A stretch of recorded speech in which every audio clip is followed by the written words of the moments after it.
الحمد لله نحمده ونستعينه ونستغفره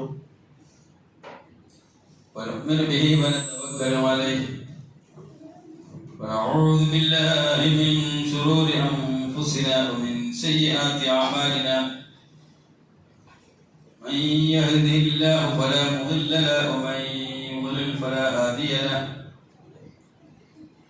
وأشهد أن لا إله إلا الله وحده لا شريك له وأشهد أن محمدا عبده ورسوله أرسله بالهدى ودين الحق ليظهره على الدين كله ولو كره المشركون. اللهم صل على محمد وعلى آل محمد كما صليت على إبراهيم وعلى آل إبراهيم. اللهم بارك على محمد وعلى آل محمد كما باركت على إبراهيم وعلى آل إبراهيم في العالمين إنك حميد مجيد. فإن خير الحديث كتاب الله خير الهدي هدي محمد صلى الله عليه وسلم شر الأمور محدثاتها وكل بدعة ضلالة وكل ضلالة في النار. أعوذ بالله من الشيطان الرجيم. بسم الله الرحمن الرحيم. سابقوا إلى مغفرة من ربكم وجنة عرضها السماوات والأرض أعدت للذين آمنوا بالله ورسله ذلك فضل الله يؤتيه من يشاء والله ذو الفضل العظيم.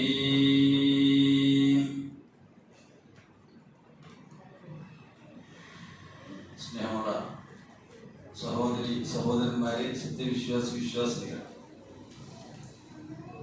ലോകരക്ഷിതാവായ അള്ളാഹുവിനെ സ്തുതിക്കുകയും അള്ളാഹുവിൻ്റെ ഇഷ്ടാനിഷ്ടങ്ങളെ മാനിക്കുവാനും അള്ളാഹുവിൻ്റെ കൽപ്പന നിർദ്ദേശങ്ങൾക്ക് വഴിപ്പെട്ടുകൊണ്ട് സൂക്ഷ്മതയോടുകൂടി തത്വയോടുകൂടി ജീവിതത്തെ ക്രമീകരിക്കുവാനും ഞാൻ അടക്കമുള്ള ഈ സദസ്സിനെ ഞാൻ ഓർമ്മപ്പെടുത്തുന്നു, വസിയത്ത് ചെയ്യുന്നു. അള്ളാഹു സുബ്ഹാനഹു വ തആല അവൻ്റെ ഇഷ്ടം മാനിച്ചുകൊണ്ട് ജീവിക്കുകയും അവൻ്റെ ഇഷ്ടം നേടിയവരായ നിലയിൽ മാത്രം മരിച്ചു പോവുകയും ചെയ്യുന്ന ഇഹപര സൗഭാഗ്യവാന്മാരും നമ്മളെയും നമ്മുടെ കുടുംബങ്ങളെയും എല്ലാം ഉൾപ്പെടുത്തി അനുഗ്രഹിക്കുമാറാവട്ടെ. സഹോദരന്മാരെ, നമ്മൾ ഈമാനിനെ വർദ്ധിപ്പിക്കുവാനും ഉള്ളതിനെ കൂടുതൽ ശക്തിപ്പെടുത്തുവാനും ഉള്ള ഒരു ശക്തമായ പരിശ്രമത്തിലാണ് എന്നാണ് വിചാരിക്കേണ്ടത്. ഈമാനിനെ നമ്മൾ മുഅ്മിനീങ്ങളായ നമ്മൾ പരിശ്രമിക്കുന്നത് നമ്മുടെ ഈമാനിനെ കൂടുതൽ ശക്തിയുള്ളതാക്കണം, തിളക്കമുള്ള ഈമാനിന്റെ ഉടമകളായി മാറണം. അതിനു വേണ്ടിയുള്ള പരിശ്രമത്തിലാണ് നമ്മൾ എന്നും എപ്പോഴും, വിശിഷ്യ പരിശുദ്ധമായ റമദാനിൽ കൂടുതലായി. ഒരു റമദാൻ അടുത്ത റമദാൻ വരേക്കുമുള്ള ഈമാനിന്റെ ശക്തി ആർജിച്ച് സ്റ്റോർ ചെയ്യണം. റമദാൻ എന്നാൽ കഴിഞ്ഞ റമദാനിന് ശേഷമുള്ള ഈ കാലയളവ് വരെയുള്ള പോരായ്മകൾക്ക് പരിഹാരമായി ഈ റമദാൻ മാറണം. രണ്ട്, ഇനി നമ്മൾ ജീവിച്ചിരിക്കുകയാണെങ്കിൽ റമദാനിന് ശേഷം അടുത്ത റമദാൻ വരെ നമ്മൾ ജീവിച്ചിരിക്കുകയാണെങ്കിൽ ആ കാലയളവിൽ അല്ലാഹുവിന്റെ വിധിവിലക്കുകൾക്ക് അടിയറവ് പറഞ്ഞുകൊണ്ട് കീഴ്പ്പെട്ടുകൊണ്ട് ജീവിക്കുവാനുള്ള ഈമാൻ നമ്മൾ ശക്തിപ്പെടുത്തിയെടുക്കുകയും വേണം. അതാണ് ആ വാക്കുകൊണ്ട് ഉദ്ദേശിക്കുന്നത് ഞാൻ മനസ്സിലാക്കും. ഞാൻ എൻ്റെ സംസാരത്തിലേക്ക് പ്രവേശിക്കുന്നതിന് മുമ്പ് ഒരൊറ്റ ചോദ്യം ഇത്രയാണ്. ഞാൻ സംസാരം തുടങ്ങിയതിന് ശേഷം നിങ്ങൾ എത്ര തവണ സ്വലാത്തിൽ വീട്ടിലുണ്ടാകും? സ്വലാത്ത് ചൊല്ലേണ്ട സമയങ്ങൾ പലതും കഴിഞ്ഞു പറഞ്ഞിട്ടുണ്ടാവില്ലേ? എങ്കിൽ നമ്മുടെ ഇവിടെയുള്ള പ്രാർത്ഥനകൾക്ക് ഉത്തരം ലഭിക്കും. ഇല്ലെങ്കിൽ ആകാശത്തിൻ്റെ ഭൂമിയുടെ ഇടയിലേക്ക് തങ്ങിപ്പോകും. നമ്മൾ പ്രാർത്ഥിച്ചാൽ സല്ലല്ലാഹു അലൈഹി വസല്ലമയുടെ പേരിൽ സ്വലാത്ത് ചൊല്ലുന്നത് വരെ അള്ളാഹുവിലേക്ക് ആ പ്രാർത്ഥന ഉയരുകയില്ല. അള്ളാഹ്ക്ക് അത്ര ഇഷ്ടമാണ് ആരുടെ? മുഹമ്മദ് മുസ്തഫ സല്ലല്ലാഹു അലൈഹി വസല്ലം. അതുകൊണ്ടാണ് ഞാൻ ഉറപ്പെടുത്തിയത് പ്രകാരമാണ് നമ്മൾ നമ്മുടെ ഈമാനെ ശക്തിപ്പെടുത്തുവാൻ ശ്രമിച്ചു തുടങ്ങി. ഇപ്പോൾ ഏകദേശം റമദാനിൻ്റെ 2/3 തീരാനായി കഴിഞ്ഞു. 18ാമത്തെ നോമ്പാണ്. ഇതിനിടയിൽ നമുക്ക് തോന്നിയോ എൻ്റെ ഈമാൻ റമദാൻ തുടങ്ങിയതിന് ശേഷം ഇതുവരെ ആയപ്പോഴേക്കും അൽഹംദുലില്ലാഹ് അതിന് ശക്തി പ്രാപിച്ചു വരുന്നുണ്ട്, എൻ്റെ ഈമാൻ തിളക്കമുള്ളതായിക്കൊണ്ടിരിക്കുന്നുണ്ട് എന്ന് ഓരോരുത്തരും അവരവരുടെ മനസ്സാക്ഷിയോട് ചോദിച്ചാൽ മതി. ശരിയായിട്ടില്ല, പഴയതുപോലെ തന്നെ നിൽക്കുന്നു എന്നറിഞ്ഞാൽ അത് വിഷമിക്കേണ്ടതാണ്, ബേജാറാവേണ്ടതാണ്. സീരിയസ് ആയ ഒരു രോഗത്തിന് വിദഗ്ധനായ ഒരു ഡോക്ടർ മരുന്ന് കുറിച്ചു. 15 ദിവസം ആണ് അതിൻ്റെ കോഴ്സ് നന്നായിരിക്കാം. നമ്മൾ മരുന്ന് കുടിക്കുന്ന അന്ന് മുതലേ തുടങ്ങും എങ്ങനെയുണ്ട് ചോദിക്കാൻ. നമ്മൾ സ്വയം ചോദിക്കും, ആയില്ലല്ലോ, 4 ദിവസമായി കുടിക്കുന്നു, ഒരു മാറ്റം സാരമായൊന്നും കാണുന്നില്ല. ഒരാഴ്ച കഴിഞ്ഞാലോ മാറ്റി ആരെങ്കിലും കണ്ടാലോ? പകുതി ദിവസം ആകുന്നേ ഉള്ളൂ, അപ്പോഴേക്കും നമ്മൾ ഡോക്ടറെ മാറ്റിയാലോ എന്ന് ചിന്തിക്കാൻ തുടങ്ങും.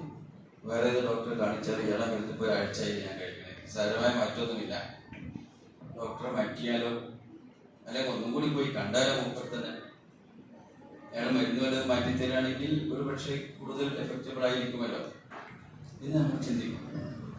ഞാൻ ഇപ്പോൾ ഒരു കോഴ്സിലാണ്, 30-29 ദിവസമാണ് ഇതിൻ്റെ കോഴ്സ്. നമുക്ക് അറിഞ്ഞൂടെ 30 ദിവസം ഉണ്ടാകുമോ അതോ 29 ദിവസമാകുമോ? ഈ ദിവസം തീരുന്നതിന് മുമ്പ് നമ്മുടെ രോഗങ്ങൾ മാറിയിരിക്കണം.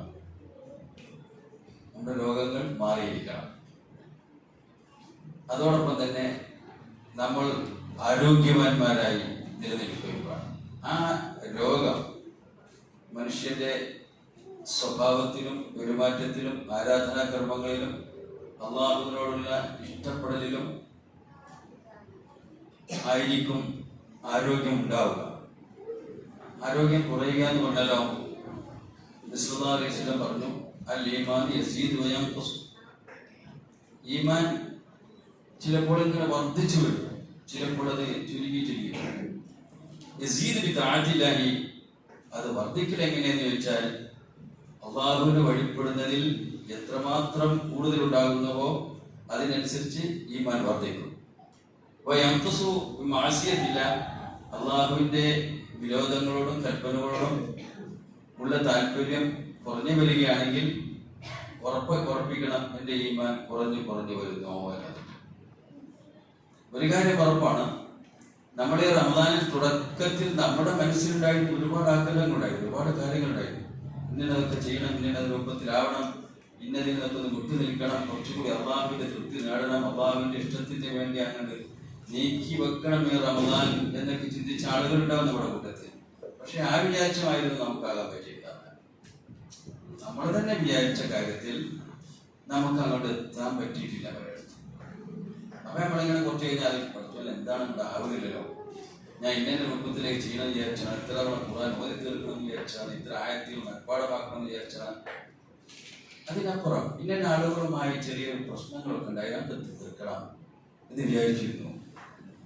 ഇന്ന ആളുകളുമായി കുടുംബപരമായോ വ്യക്തിപരമായോ സാമുദായികമായോ ഇന്ന ആളുകളോട് കുറച്ചൊരു ഇഷ്ടക്കുറവുണ്ടായിരുന്നു, അതൊന്ന് പറഞ്ഞ് തീർക്കണം. പലപ്പോഴും കണ്ടുമുട്ടുകയൊക്കെ ചെയ്യുന്നുണ്ട്, പക്ഷേ എന്തോ അതങ്ങോട്ട് ആയി വരുന്നില്ല. അത് ഒന്ന് സലാം പറയാനോ ഒന്ന് താഴ്ന്നു കൊടുക്കാനോ കഴിയുന്നില്ല. എങ്കിൽ നമ്മൾ പഠിച്ചോണ്ട് എൻ്റെ ഉദ്ദേശം നടക്കുകയോ റമദാനിൽ ഈ റമദാൻ മുഖേന എൻ്റെ ജീവിതത്തിലെ കുറവുകൾ നികത്തിയെടുക്കുവാനും ഗുണങ്ങൾ വർദ്ധിപ്പിച്ചെടുക്കുവാനും അങ്ങനെ അള്ളാഹു ഇഷ്ടപ്പെട്ടൊരു ദാസനായി മാറാനുമാണല്ലോ ഞാൻ ആഗ്രഹിച്ചതും പരിശ്രമിച്ചതും. പക്ഷെ പലയിടത്തും അത് നടക്കാതെ പോകുന്നുവല്ലോ എന്ന വേദന ഉണ്ടാകണമല്ലോ. നബി സല്ലല്ലാഹു അലൈഹി വസല്ലം പറഞ്ഞു, ദബ്ബ ഇലൈക്കും ദാഉൽ ഉമമി ഖബ്ലക്കും, ദബ്ബ ഇലൈക്കും ദാഉൽ ഉമമി ഖബ്ലക്കും. ദബ്ബ എന്ന് ഇങ്ങനെ അരിച്ചു കയറുന്നതാണ്, അരിച്ചു കയറിയാണ് ദബ്ബ. നിങ്ങളിലേക്ക് രണ്ട് രോഗം ഇങ്ങനെ അരിച്ചു കയറും. നിങ്ങൾ ചിലപ്പോൾ അറിയില്ല, ചിലരെ അരിച്ചാൽ നമ്മൾ അറിയില്ല. നമ്മുടെ ശരീരത്തിലൂടെ ഒരു തേളോ അല്ലെങ്കിൽ ഒരു ചെറിയ പാമ്പോ ഒരു പല്ലിയോ ഒക്കെ ഇങ്ങനെ അരിച്ചു കയറുമ്പോൾ അടുത്ത ആൾ പറയാൻ നിന്റെ തോടുകൂടി ഒരു പാമ്പ് പോണല്ലോ അല്ലെങ്കിൽ തേള് പോണല്ലോ എന്ന് അറിയില്ലേ? എന്നാൽ അവിടെ മരവിച്ചിട്ടുണ്ടാവണം, തകരാറായിട്ടുണ്ടാവും. ബ്ലഡ് സർക്കുലേഷൻ ഇല്ലാത്ത തരിച്ചുപോയ അല്ലെങ്കിൽ വാദത്തിൽ പൂർണ്ണമായി പിടിപെട്ട ഒരാളുടെ കയ്യിലൂടെ അല്ലെങ്കിൽ ശരീരത്തിലൂടെ എന്തെങ്കിലും ജന്തു ഇങ്ങനെ അരിച്ചു കയറിയാൽ അയാൾ അറിയില്ല, അത് ഡെഡായിപ്പോയി.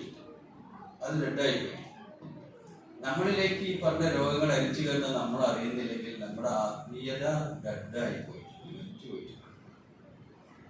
അതാണ് അത് മനസ്സിലാക്കുന്നത്.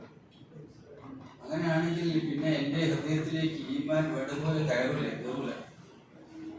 ഈ മാനസികമായി ആത്മീയമായി മരിച്ച അവസ്ഥയിലാണ്. ഈ രണ്ട് രോഗം ഏതാണ്? ദബ്ബയിലേക്കും ദാഉൽ ഉമമി ഖബ്ലക്കും. നിങ്ങളിൽ നിങ്ങളുടെ മുൻഗാമികളെ പോലെ, മുൻഗാമികളിൽ അത് സംഭവിച്ചിട്ടുണ്ട്, ആ രോഗം നിങ്ങളിൽ ഇങ്ങനെ അരിച്ചു കയറുക. എന്താണ് ആ രണ്ട് രോഗങ്ങൾ? അതൊന്നു വൽ ഹസദ്, അൽ ഹസദു വൽ ബഗ്ദാ. ഒന്ന് അസൂയയാണ്, മറ്റൊന്നും വിദ്വേഷം, കോപമാണ്, വെറുപ്പാണ്. ഇത് രണ്ടും ആ രോഗം. എന്നിട്ട് വിശ്വാസം പറഞ്ഞു, ഹിയൽ ഹാലിക, അത് ഉണ്ടായിപ്പെട്ടാൽ പിന്നെ അത് ഹാലിക്കത്താണ്. ഹാലിക്കത്ത് എന്നാണ് സാധാരണ പറയാം അറബി ഭാഷയിൽ. തലമുണ്ഡനം ചെയ്യുന്നതിനാണ് ഹാലിക്കത്ത്. ഹല്ലാഖ് എന്നാണ് ബാർബർ നാം. ഹാലിക അത് പൂർണ്ണമായി മുണ്ഡനം ചെയ്യപ്പെടും. എന്നിട്ട് വിശ്വാസം വരെ പൂർത്തീകരിച്ചു. ഞാൻ ഉദ്ദേശിച്ചത് മുടി തലമുണ്ഡനം ചെയ്യുന്നതല്ല. അയാളുടെ ദീന് തീരെ ഇല്ലാതായിപ്പോ. അയാളുടെ ദീനാണ്ട് മുണ്ഡനം ചെയ്യൽ ആകമാനം പാപ്പരായ മനുഷ്യനെ അയാളെ മാറും. രണ്ട് രോഗമാണ്. ആ രോഗത്തിലൊന്ന് അസൂയയാണ്, രണ്ടാമത്തത് പരസ്പര വിദ്വേഷമാണ്. അത് കുടുംബത്തിൽ കൂടിയാണെങ്കിലോ പിന്നെ പറയാനില്ല. ഭാര്യ ഭർത്താക്കന്മാർ തമ്മിലാണെങ്കിലോ പിന്നെ അത് എടുക്കാനില്ല. അയൽവാസികൾ തമ്മിലാണെങ്കിലോ അതും വളരെ സീരിയസ് ആണ്. കുടുംബക്കാരെ പോലെ തന്നെ ഒരു പടി മുമ്പിലാണ് അയൽവാസികളുടെ കാര്യം. അപ്പൊ അങ്ങനെ രക്തബന്ധത്തിലാണെങ്കിൽ, കുടുംബ ബന്ധത്തിലാണെങ്കിൽ, അയൽബന്ധത്തിലാണെങ്കിൽ, ആദർശ ബന്ധത്തിലാണെങ്കിൽ, നമ്മളൊരു കുടുംബത്തിലാണ്. നമ്മുടെ കുടുംബം ഖുർആൻ സുന്നത്തിന്റെയും അടിസ്ഥാനത്തിൽ ഒരു കുടുംബത്തിലാണ്. മുസ്ലിമീങ്ങൾ പരസ്പരം സഹോദരി സഹോദരന്മാരാണെന്ന് വിശേഷിപ്പിച്ചിട്ടുണ്ടെങ്കിൽ നമ്മളൊരു കുടുംബാംഗങ്ങളെ പോലെയാണ്. ആ മുസ്ലിമീങ്ങൾക്കിടയിലും അത് പാടില്ല. ആ വെറുപ്പും വിദ്വേഷവും പകയും വെച്ച് നടന്നാൽ അസൂയ വന്നാലും അത് തന്നെ. അസൂയ ഉണ്ടോന്ന് എങ്ങനെ നമുക്ക് പരിശോധിക്കാൻ പറ്റും? മറ്റേത് നമുക്ക് കണ്ടാൽ മനസ്സിലാക്കും, നമുക്ക് തന്നെ തിരിയും. അവനെ കണ്ട് ഞാൻ മുന്നിലല്ലോ, അതുകൊണ്ട് സലാം ഉണ്ടാവും, ഞാൻ മുഖം തിരിച്ചല്ലോ. അതൊരു ഹാലിക്കത്ത് തന്നെയാണ്. അയാള് ഈമാൻ ശരിയായിട്ടില്ല. വിളിച്ചിട്ടുണ്ട്, ഫോൺ വിളിച്ചുകൊണ്ടിരിക്കണം, ഞാൻ എടുക്കണില്ല. എടുക്കണ്ടവൻ എന്ത് എളാപ്പല്ല വിളിക്കണപ്പാ, അവിടെ വെക്ക്, വേണ്ട വേണ്ടതന്നെ പറഞ്ഞു, അവിടെ വെച്ച് എനിക്ക് കൊടുക്കാൻ മനസ്സിലായി. എന്ത് പറ്റി ഈ ഹാലിക്ക? ഒരു പക്ഷേ അദ്ദേഹം വിളിക്കുന്നത് കുട്ടി കരഞ്ഞുകൊണ്ടായിരിക്കുമോ, സങ്കടത്തോടു കൂടിയായിരിക്കുമോ, ദേഷ്യത്തോടു കൂടിയായിരിക്കുമോ, അദ്ദേഹത്തിന് ചെസ്റ്റ് പെയിൻ വന്നത് കൊണ്ട് അടിസ്ഥാനത്തിലായിരിക്കുമോ, വേറെ എന്തെങ്കിലും സഹായം ചോദിക്കാൻ വേണ്ടിയിട്ടായിരിക്കും, ഒന്നും നമുക്കറിയൂടെ. അത് എടുക്കണില്ല. അപ്പൊ അത് എടുക്കാൻ തോന്നുന്നില്ലെങ്കിൽ മനസ്സിലാക്കണം, എൻ്റെ ഈമാൻ കുറഞ്ഞു ചെയ്യുന്നത്. അത് കൂടിയിട്ടില്ല, കുറഞ്ഞു വന്നത്. പക്ഷേ അത് പൂർണ്ണമായും നഷ്ടപ്പെടുന്ന ഒരു അവസരത്തിലേക്ക് പോകാൻ സാധ്യതയുണ്ട്. എന്ന് പേടി തോന്നുന്ന അവസ്ഥയിലാണെങ്കിൽ അയാൾക്ക് ഈമാൻ ഉണ്ടെന്ന് മനസ്സിലാക്കാം. ഇല്ലെങ്കിൽ അയാളെ ഈമാൻ നമ്മൾ ദൂരെ എവിടെയും പോകണ്ട. കുറച്ച് കുടുംബ വർത്തമാനങ്ങൾ പറഞ്ഞാൽ തീരാവും, കുറച്ച് സാമുദായികമായ വർത്തമാനം പറഞ്ഞാൽ തീരാവും. സ്വയം ജീവിതം ഒരു പരിശോധന, ഒരു പോസ്റ്റ്മോർട്ടം നടത്തിയാൽ അത് തീരാവും. അവനവനെ പോസ്റ്റ്മോർട്ടം നടത്താതെ ആരാൻ ആളുകളെ പറഞ്ഞ് നടക്കുന്നതിൽ വലിയ കാര്യമില്ല. APJ അബ്ദുൽ കലാം, നമ്മുടെ മുൻ ഇന്ത്യൻ പ്രസിഡന്റിന്റെ വാക്കുണ്ട്, ഈ ലോകത്ത് കണ്ടുപിടിക്കാൻ ഏറ്റവും ബുദ്ധിമുട്ടുള്ള ഒരു സംഗതി എന്താണെന്ന് വെച്ചാൽ അത് അവനവന്റെ കുറ്റമാണ്. അവനവന്റെ കുറ്റം കണ്ടുപിടിക്കാൻ ഭയങ്കര ബുദ്ധിമുട്ടാണ്. ആരാന്റെ കുറ്റമോ കാണാതെ തന്നെ കണ്ടുപോകും, മറ്റുള്ളവരുടെ കുറ്റം നോക്കാതെ തന്നെ കണ്ടുപോകും. അത്ര എളുപ്പത്തിൽ മനസ്സിൽ ഓടി വരും മറ്റുള്ളവരുടെ തെറ്റ്. ഇനി നമ്മുടെ തെറ്റ് ആരെങ്കിലും ആൾ നമ്മെ ഓർപ്പെടുത്തി തന്നാലും പിന്നെ അവനോട് കാലാകാലം ദേഷ്യമായി, അവനെ കൂടുതൽ സ്നേഹിക്കുകയാണ് വേണ്ടത്. എൻ്റെ ഒരു കുറവ് എന്നെ ഓർപ്പെടുത്തി തന്ന ആളെ എനിക്ക് ഇഷ്ടം തോന്നണമോ അതോ വെറുപ്പ് തോന്നണമോ? എന്താ തോന്നുന്നത്?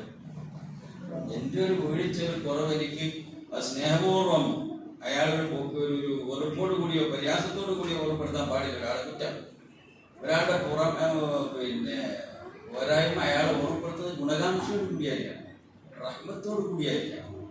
ഞാൻ എൻ്റെ കുറ്റം കണ്ടുപിടിച്ചിരിക്കും എന്നതിന് വേണ്ടിയാണെങ്കിൽ അയാളെ കണ്ടുപിടിക്കാതിരിക്കണം. ഗുണകാംക്ഷയോട് കൂടിയായിരിക്കണം, കനിവോടും കാരുണ്യത്തോടും കൂടിയായിരിക്കണം. അങ്ങനെ ഒരാൾ നമ്മോട് സ്വകാര്യമായി വിളിച്ചിട്ട് ഞാൻ കുറച്ച് ദിവസമായി നിങ്ങളോട് പറയുന്നത് വിചാരിക്കുന്നു, പറ്റിയില്ല, പറ്റിയൊരു സാഹചര്യം കിട്ടിയില്ല, ചിലപ്പോൾ എൻ്റെ തെറ്റ് തന്നെ ആയിരിക്കാം, ശരിയാണെങ്കിലോ ഇത് പേടിച്ച് ഞാൻ പറയുകയാണ്. ഇതെന്ന് പറഞ്ഞാൽ നീ ഇപ്പം എവിടെ ഇത്ര വലിയ തന്നെ ഉപദേശിക്കാൻ മാത്രം നീ ആരാ എന്നാണ് ചോദിക്കുന്നത് എങ്കിൽ അയാൾ നേരാകാൻ തീരുമാനിച്ചിട്ടില്ല. നേരെയാകാൻ തീരുമാനിച്ചിട്ടില്ല. അയാളെ കുറ്റം ഉറപ്പെടുത്തി കൊടുത്ത ആളോട് അയാൾക്ക് ഇപ്പോൾ വെറുപ്പാണ്. നിങ്ങൾ തമ്മിൽ വലിയ രോഗിത്തിലായിരുന്നല്ലോ, അപ്പം എന്താ നിങ്ങൾ തമ്മിലൊരു അകർച്ചമായിട്ട് ഒന്നും പറയണ്ട. ഞാനായതുകൊണ്ട് ഇങ്ങനെ ബാക്കി വെച്ചതാണ്. ഞാനൊരു നിസ്കരിച്ചിറങ്ങുമ്പോൾ അവനെ വിളിച്ചിട്ട് എൻ്റെ വീട്ടിലെ കാര്യം എന്നോട് നിങ്ങൾ ഉപദേശിക്കും. അവനാരാവൻ എൻ്റെ വീട്ടിലെ കാര്യം നിങ്ങളോട് ഉപദേശിക്കാൻ അവനാരാ? ഞാൻ എൻ്റെ ഉമ്മയോട് എനിക്കിഷ്ടം പോലെ സംസാരിക്കും, എനിക്ക് ചിലപ്പോൾ ദേഷ്യമായിരിക്കും, ചിലപ്പോൾ പാത്രം എടുത്ത് വെച്ചരും, പക്ഷെ കുട്ടികളെ തല്ലും, ഭയങ്കര ദേഷ്യപ്പെടും. അതൊക്കെ ചോദിക്കാം ഇവനാരാ? ഓ, അപ്പൊ ഒരു കുറവ് അയാൾ തോന്നിപ്പിച്ചതേ ഉള്ളൂ. അത് തന്നെ ഇയാൾക്ക് ഇഷ്ടമായിട്ടില്ലെങ്കിൽ, അയാളോട് ഇന്ന് മുതൽ വെറുപ്പാണ് തോന്നുന്നത് എങ്കിൽ ഇയാളുടെ ഈമാൻ എവിടെ എത്തിയിട്ടുണ്ടാവും? ആ ഈമാൻ അത് തകർന്ന് ഒന്നുമല്ലാത്ത അവസ്ഥയിലേക്ക് പോകും. അയാൾ തിരുത്തപ്പെടും. അസൂയ നമുക്ക് എല്ലാവർക്കും അറിയാവുന്ന ഒരു പുണ്യകർമ്മം പോലെ കൊണ്ടാടുക്കുന്ന ഒരു മാണിക്കക്കാരാണ് അസൂയ എന്നുള്ളത്, അല്ലേ? അസൂയ ഇല്ലാത്ത ആരെങ്കിലും ഉണ്ടോ എന്ന് വേണ്ടി ചോദിക്കേണ്ടി വരും. അസൂയ ഇല്ലാത്ത ആരെങ്കിലും ഉണ്ടോ? അസൂയ എല്ലാവർക്കും വരും, അതിനെ കൺട്രോൾ ചെയ്യാം. ദേഷ്യം എല്ലാവർക്കും വരും, അതിനെ കൺട്രോൾ ചെയ്യാം.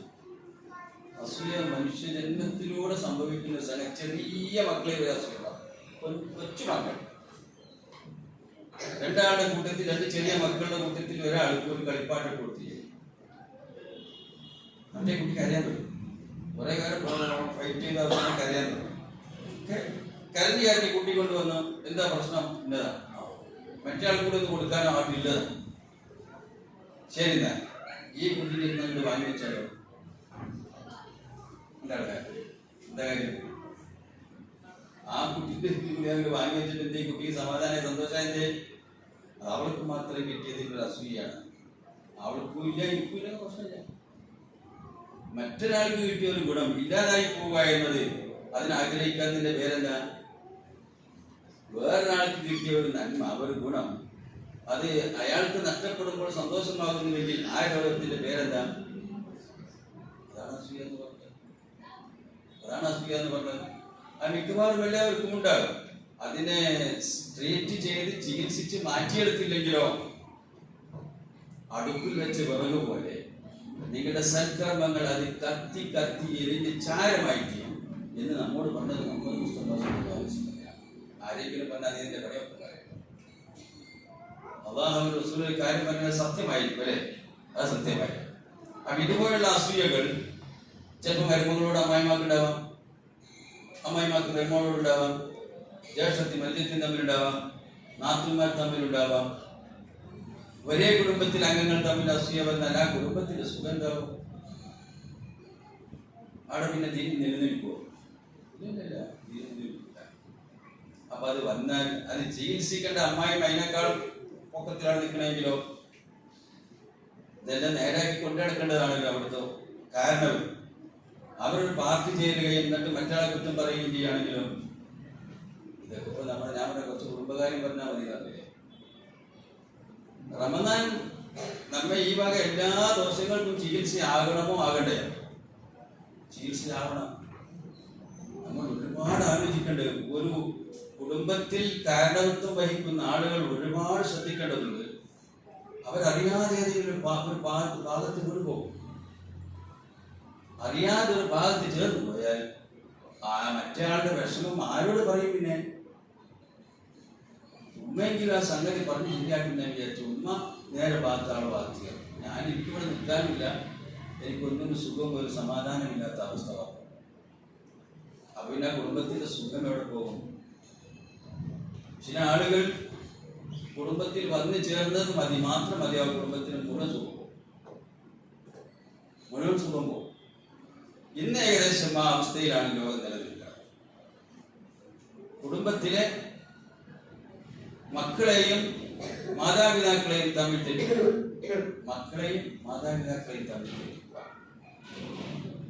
അവർക്ക് ചില സ്വാർത്ഥമായ കിബറുകളും അഹന്തയും ഉണ്ടാകും. അത് തീരെ ഇറക്കി വെക്കാതെ അതിങ്ങനെ വളർത്തിക്കൊണ്ടിരിക്കുക. വളരെ സന്തോഷത്തിലായിരുന്നല്ലോ നിങ്ങളുടെ കുടുംബം. ഇപ്പം എന്ത് പറ്റി? ഒന്നും പറയേണ്ട പോലെ ഞാൻ മോനെ കൂടെ കല്യാണം കഴിപ്പിച്ചോട്ടെ. കഴിഞ്ഞ ദിവസം അത് ശരിയാക്കി ഞാൻ വിചാരിച്ചത് എന്നാലും പറയാണ്. വാട്സപ്പിൽ കണ്ട് എൻ്റെ മകനായിരുന്നു അവൻ കല്യാണം കഴിക്കുന്നത് വരെ. പിന്നെയാണ് അങ്ങനെ എന്നോട് ഒരിക്കലും വെറുപ്പോടുകൂടി നോട്ടം പോലും നോക്കാത്ത മോൻ എന്നെ നോക്കാറില്ല, തീരെ നോക്കാറില്ല. ഇതേ വേണം ആരോടൊക്കെ പറഞ്ഞത്. ഉമ്മ എന്ന് വിളിച്ച് കയറി വരാത്ത മകൻ അങ്ങനെയായിരുന്നു എൻ്റെ പേര്. ഉമ്മാന്ന് വിളി കേട്ടിട്ട് ഞാൻ കുറേ കാലമായി. ഉമ്മ എന്ന വിളി കേട്ടിട്ട് ഞാൻ കുറേ കാലമായി. ഇത് കാര്യങ്ങളൊക്കെ അവർ നടത്തുന്നുണ്ട്. മരുന്നിന് പൈസ തരുന്നുണ്ട്, എന്താണ് വസ്ത്രം എടുത്ത് തരുന്നുണ്ട്, ഭക്ഷണം കൊണ്ടുവരുന്നുണ്ട്. വേറൊന്നും കുറവില്ല. ഒരു കുറവുണ്ട്. ആ കുറവ് എൻ്റെ സർവ്വ കുറവായി, ഏറ്റവും വലിയ കുറവായി ഞാൻ കാണും. ഭക്ഷണത്തിന് എനിക്ക് ടേസ്റ്റിൻ്റെതായി, ഉറങ്ങാൻ എനിക്ക് കഴിയാതെ പോയി, ഇരുന്നത്തിൽ ഞാൻ കരഞ്ഞു പോകുന്നു. ഞാൻ ചിലപ്പോൾ ഉറക്കം തൂങ്ങി ഞെട്ടി വിടുന്നു. എന്ത് പറ്റി? എൻ്റെ മകൻ്റെ സ്വഭാവം മാറ്റാൻ അതായത് അങ്ങനെ മാറ്റിയെടുത്ത് അവിടെ എത്ര നമസ്കരിച്ചിട്ട് എന്താ കൊടുത്ത കാര്യം? അങ്ങനെ വല്ല പണി ആദ്യം ചെയ്തിട്ടുണ്ടെങ്കിൽ ആ ഉമ്മയെയും മകനെയും തമ്മിൽ തെറ്റിച്ചിട്ട് ഉമ്മയെക്കുറിച്ച് മകൻ കാലാകാലം വെറുപ്പും വിദേശം നടന്നിട്ട് ഉമ്മയുടെ ഓരോ നെടുവേർപ്പിനും ആ വീട് വരെ കത്തിപ്പോകാവുന്ന ചൂടുണ്ടെങ്കിൽ അവിടെ എത്ര നമസ്കരിച്ചില്ല കാര്യം? അവൾ നോമ്പോ ഒരു കാര്യം നേരെ മറിച്ച് ആ വരുന്ന കുട്ടി ആ കുടുംബത്തിന്റെ വിളക്കായി മാറിയോ? നേരത്തെ ഉമ്മാനോട് പരുഷമായി പെരുമാറി. ഒരിക്കൽ ഞാൻ ഇവിടെ കല്യാണം ചെയ്തതിന് ശേഷം ഒരിക്കൽ ഞാൻ ദേഷ്യപ്പെട്ടു. അപ്പൊ ഒന്നും പറഞ്ഞില്ല, എന്നെങ്ങനെ നോക്കിയത് മാത്രം. പിന്നെ രാത്രി വന്നപ്പോൾ അന്ന് ഏകദേശം പകുതി സമയം വരെ എനിക്ക് ഉറങ്ങാൻ കഴിഞ്ഞില്ല. ഇത് വെച്ച് ഭാര്യയുടെ ഉപദേശമായി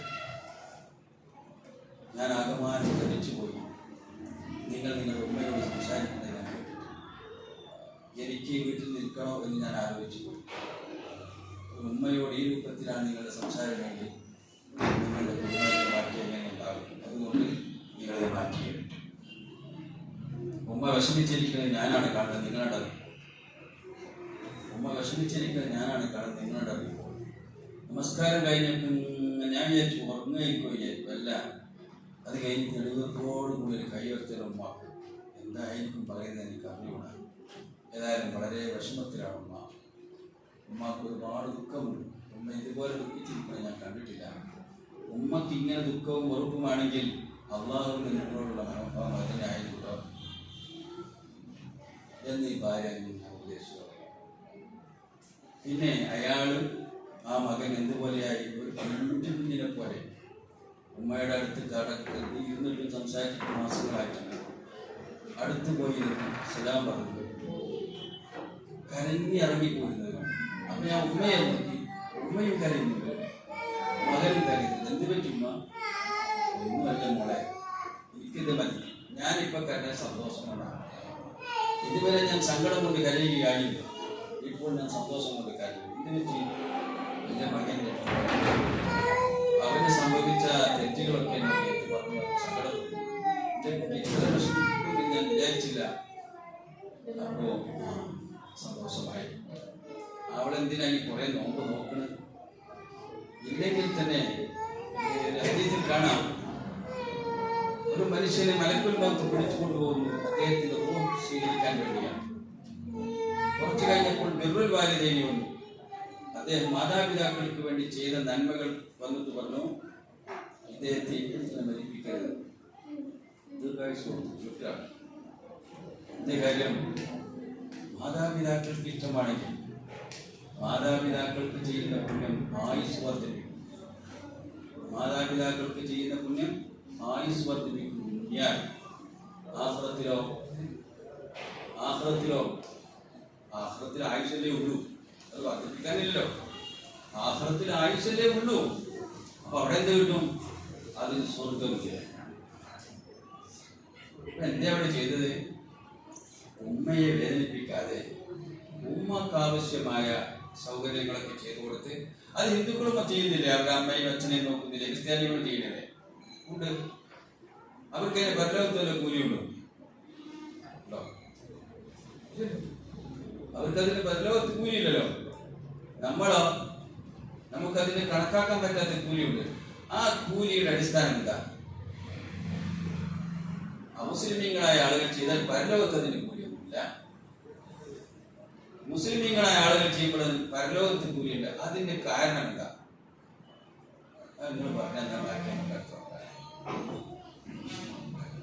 എന്തായിരിക്കും ഇതിന്റെ കാരണം?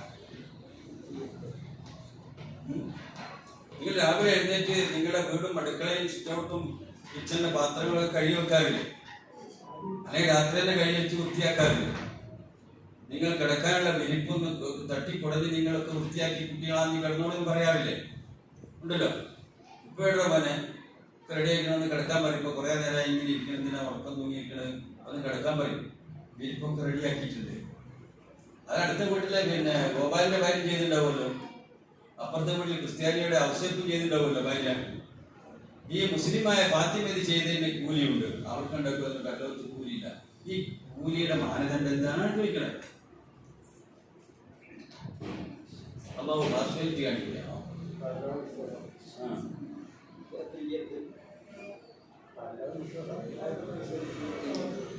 ഉത്തരം പറയുന്നുണ്ട്, അഷ്റഫാന്ന് തോന്നുന്നു. ഞാൻ ഒരു ഹദീസ് കൂടി എടുത്തിട്ടാൽ ചിലപ്പോൾ കൈ ഉത്തരം കിട്ടില്ല. മൻ സ്വാമ റമളാന ഈമാനൻ വഹ്തിസാബൻ.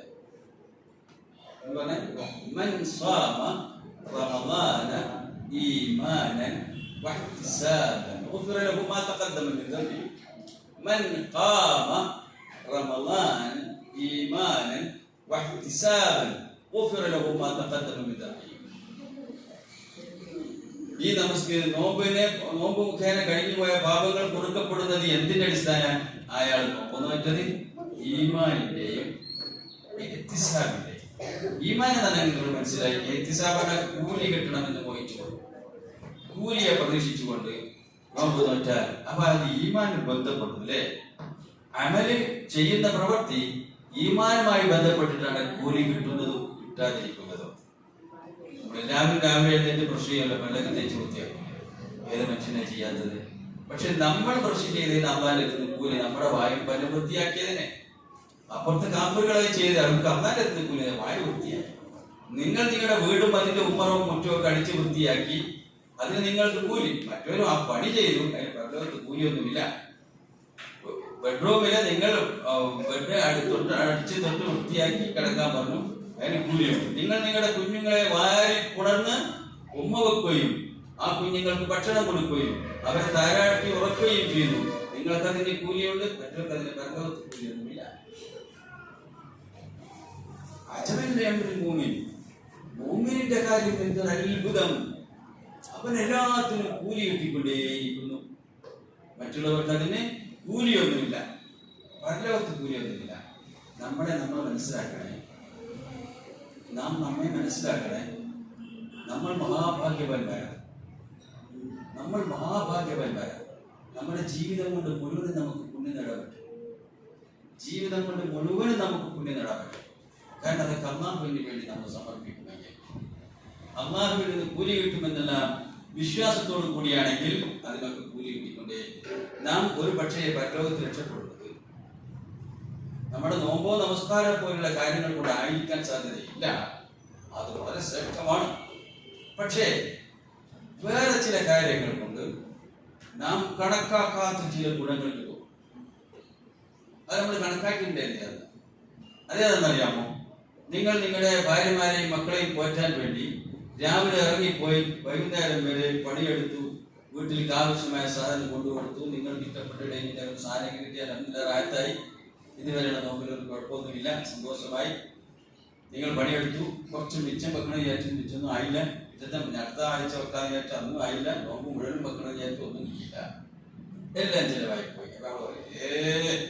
ഇത് ഉണ്ടാക്കിയത് മുഴുവൻ കുടുംബത്തിന് വേണ്ടി തിലക്കല്ലാതെ എനിക്കൊന്നും ബാക്കി വെക്കാൻ പറ്റുന്നില്ല. ഞാൻ പറഞ്ഞു, ഐഡിയയിലൊക്കെ ചെറുപ്പക്കാരാളുകൾ പറയേ, എന്റെ ജീവിതം ഞാൻ എന്റെ അധ്വാനം മുഴുവനും നായനാക്കിയാണ്, ഒന്നും ബാക്കിയില്ല, ഒക്കെ ചിലവായി പോയി.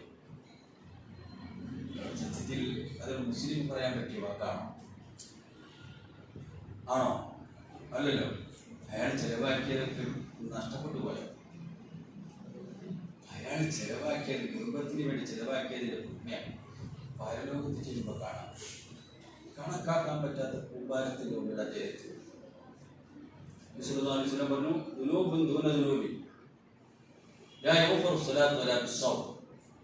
നിങ്ങളുടെ ജീവിതത്തിൽ ചില കുറ്റകൃത്യങ്ങളുണ്ട്. അത് നിങ്ങളുടെ നമസ്കാരം കൊണ്ടോ നോമ്പ് കൊണ്ടോ പൊറുക്കുകയില്ല. മറിച്ച് അത് പൊറുക്കുന്നത് എന്തുകൊണ്ടാണെന്ന് അറിയാമോ? നിങ്ങൾ നിങ്ങളുടെ കുടുംബത്തെ പോറ്റാൻ പണിയെടുക്കുന്നത്.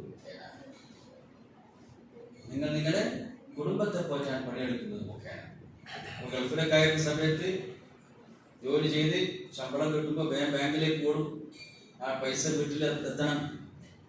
എത്ര രൂപ ഒന്നുമില്ല, ഒരു പൈസ ബാക്കി ഒക്കെ അയക്കാൻ എന്താ ചെയ്യുന്നത്? അതന്നെ അവിടുന്ന് മറുപടി കിട്ടൽ തേങ്ങയില്ല തന്നെയാണ്. ഒന്നും പറഞ്ഞിട്ട് കാര്യമില്ല. നമ്മളിങ്ങനെ പോകും, നമ്മുടെ ജീവിതം എങ്ങനെ പോകും എന്ന് പറയും. അവരോട് പറയും, നിങ്ങൾ നെയ്യത്തി വെച്ചോ, അള്ളാഹുവിന്റെ കൂലി കിട്ടുന്ന ഈ ലോകത്ത് കൊടുക്കുന്ന ഏറ്റവും വിലപ്പെട്ട സംഭാവനയാണ് ഇപ്പോൾ. അനാഥശാലകൾക്ക് കൊടുക്കുന്നതിനേക്കാൾ കൂടുതൽ, അതുപോലെ തന്നെ പള്ളിക്കും മദ്രസക്കും കൊടുക്കുന്നതിനേക്കാൾ കൂടുതൽ, അനാഥ കുട്ടികൾക്ക് കൊടുക്കുന്നതിനേക്കാൾ കൂടുതൽ നീ പുണ്യം നേടുന്നു. നിന്റെ മക്കളുടെ വിദ്യാഭ്യാസത്തിന് വേണ്ടി, നിന്റെ മക്കളുടെ ആഹാരത്തിന് വേണ്ടി, നിന്റെ ഭാര്യയും മക്കളും സുഖമായി ജീവിക്കുന്ന പാർപ്പിടത്തിന് വേണ്ടിയാണ് നീ ഡ്രാഫ്റ്റായിട്ട്. അതാണ് നീ ചെയ്യുന്ന ഏറ്റവും വലിയ പുണ്യകർമ്മം. അത് നെയ്യത്ത് വെച്ചോ. നമ്മളത് മാത്രം ചെയ്യുന്ന നെയ്യത്തുണ്ടാവും. അങ്ങനെ ചെലവാക്കിയിട്ട് അവസാനം നിരാശപ്പെടും.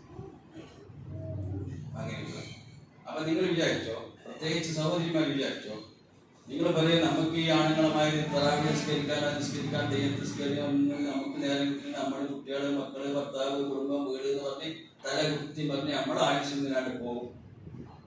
അവർ ഏത് നേരം ഖുർആൻ ക്ലാസ് മറ്റേത് മറ്റതെല്ലാം നടത്താം. അവരൊക്കെ മഹാഭാഗ്യവാന്മാര്. നമുക്കൊന്നും ചെയ്യാൻ നേരം കിട്ടുന്നില്ല. നമ്മളെന്നും ഈ അടുക്കളയിൽ പരക്കം ഭാഗ്യല്ലേ? അങ്ങനെയാണോ വേണ്ടത്? നിങ്ങൾ വീട്ടിൽ കിടന്ന് പരക്കം പാഞ്ഞതിനും മക്കളെ പോറ്റിയതിനും പ്രായമായവരെ ശുശ്രൂഷിച്ചതിനും വെറുതാവിലായിന്നാണോ നിങ്ങൾ വിചാരിക്കുന്നത്?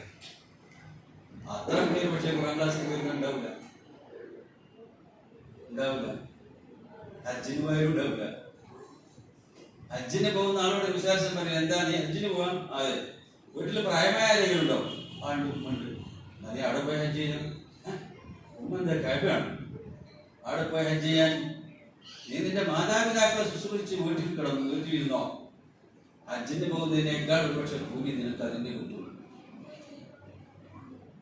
അപ്പൊ നമ്മൾ പുണ്യവാന്മാരാകുന്നത് നമ്മുടെ വിശ്വാസത്തിന്റെ അടിസ്ഥാനത്തിലാണ്, നമ്മുടെ ഈമാനിന്റെയും ഇഹ്തിസാബിന്റെയും അടിസ്ഥാനത്തിലാണ്.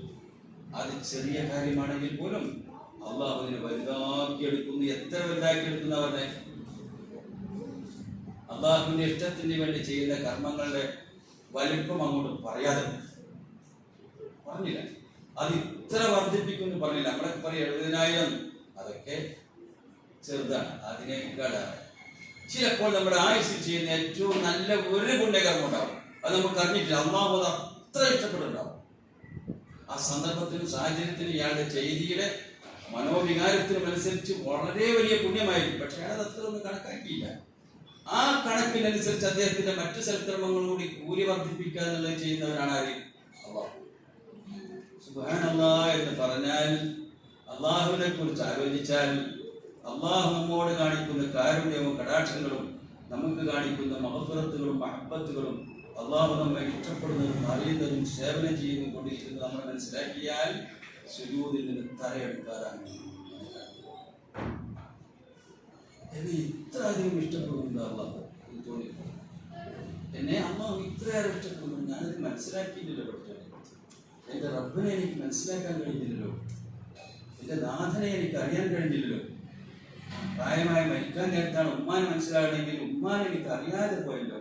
എൻ്റെ ഉമ്മ ഇത്രയും വേദനിച്ചായിരുന്നു കഴിഞ്ഞത്, ഇത്രയും സന്തോഷത്തിലായിരുന്നു കഴിഞ്ഞത് എനിക്ക് മനസ്സിലായല്ലോ.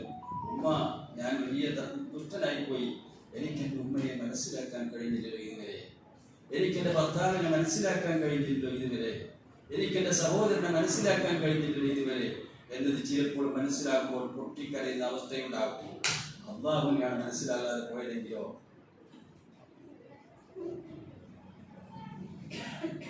അള്ളാഹുവിന് മനസ്സിലാകാതെ പോയാൽ അതിന്റെ സങ്കടം എവിടെ വെച്ചിട്ടു?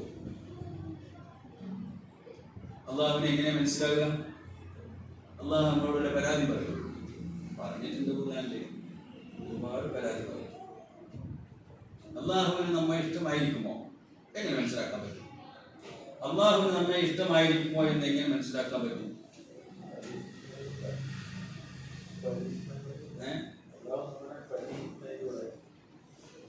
ചുരുങ്ങിയ ഉത്തരം പറയും. അള്ളാഹുവിനെ നമുക്കിഷ്ടമാണോ? അള്ളാഹുവിനെ നമുക്കിഷ്ടമാണെങ്കിൽ അള്ളാഹു നമ്മെ ഇഷ്ടമായിരിക്കും. അള്ളാഹുവിനെ നമുക്കിഷ്ടമാണോ? അള്ളാഹു നമ്മെ ഇഷ്ടമാണെങ്കിൽ അള്ളാഹു നമ്മെ ഇഷ്ടമായിരിക്കും. സത്യവിശ്വാസികളെ സംബന്ധിച്ചിടത്തോളം അള്ളാഹു പറഞ്ഞത് അശദ്ദു ഹുബ്ബൻ ലില്ലാഹ്. മുഅ്മിനീങ്ങൾ അശദ്ദു ഹുബ്ബൻ ലില്ലാഹ്, അവർക്ക് അവരുടെ സ്വയം ജീവനോടുള്ളതിനേക്കാൾ കൂടുതൽ ഇഷ്ടം അവരുടെ മാതാപിതാക്കളോടും മക്കളോടും സമ്പത്തിനോടൊക്കെ ഉള്ളതിനേക്കാൾ ഇഷ്ടം. കേട്ടിട്ടുണ്ട്, അങ്ങനെ ഒരുപാട് ക്ലാസ്സുകൾ കേട്ടിട്ടുണ്ട്. പക്ഷെ അതിനായിട്ടില്ല. അശദ്ദു ഹുബ്ബൻ ലില്ലാഹ്,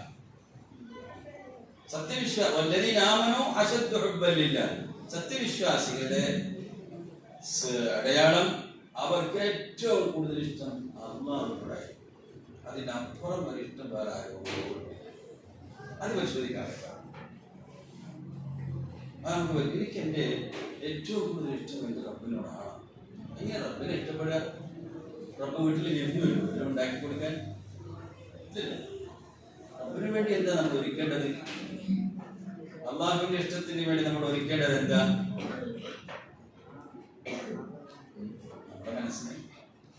നമ്മുടെ മനസ്സിനെ നമ്മൾ ഒരുക്കി വെക്കണം. അള്ളാഹു പറഞ്ഞത് കേൾക്കാൻ എന്തൊരു കൊതിയാണ്. അള്ളാഹു പറഞ്ഞത് കേൾക്കാൻ എനിക്ക് എന്തൊരു കൊതിയാണ് ഉണ്ടാവും. അള്ളാഹു പറഞ്ഞത് കേൾക്കാൻ വളരെ കൊതിയാണ്. അള്ളാഹിനോടൊന്നും പറയലില്ലല്ലോ നമ്മൾ കേൾക്കാൻ. അള്ളാഹു പറഞ്ഞത് കേൾക്കാൻ നമുക്ക് കൊതിയാണോ? പറഞ്ഞ നമ്മളോട്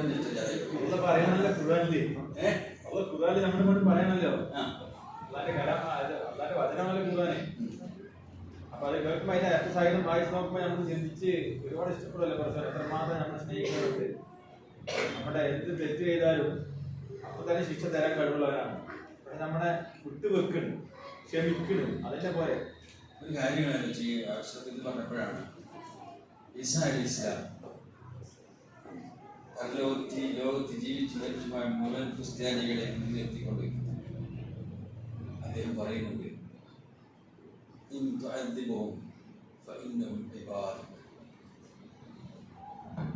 അവരുടെ ജീവിതം പരിശോധിച്ചാൽ അവർ ശിക്ഷിക്കപ്പെടാൻ മാത്രമേ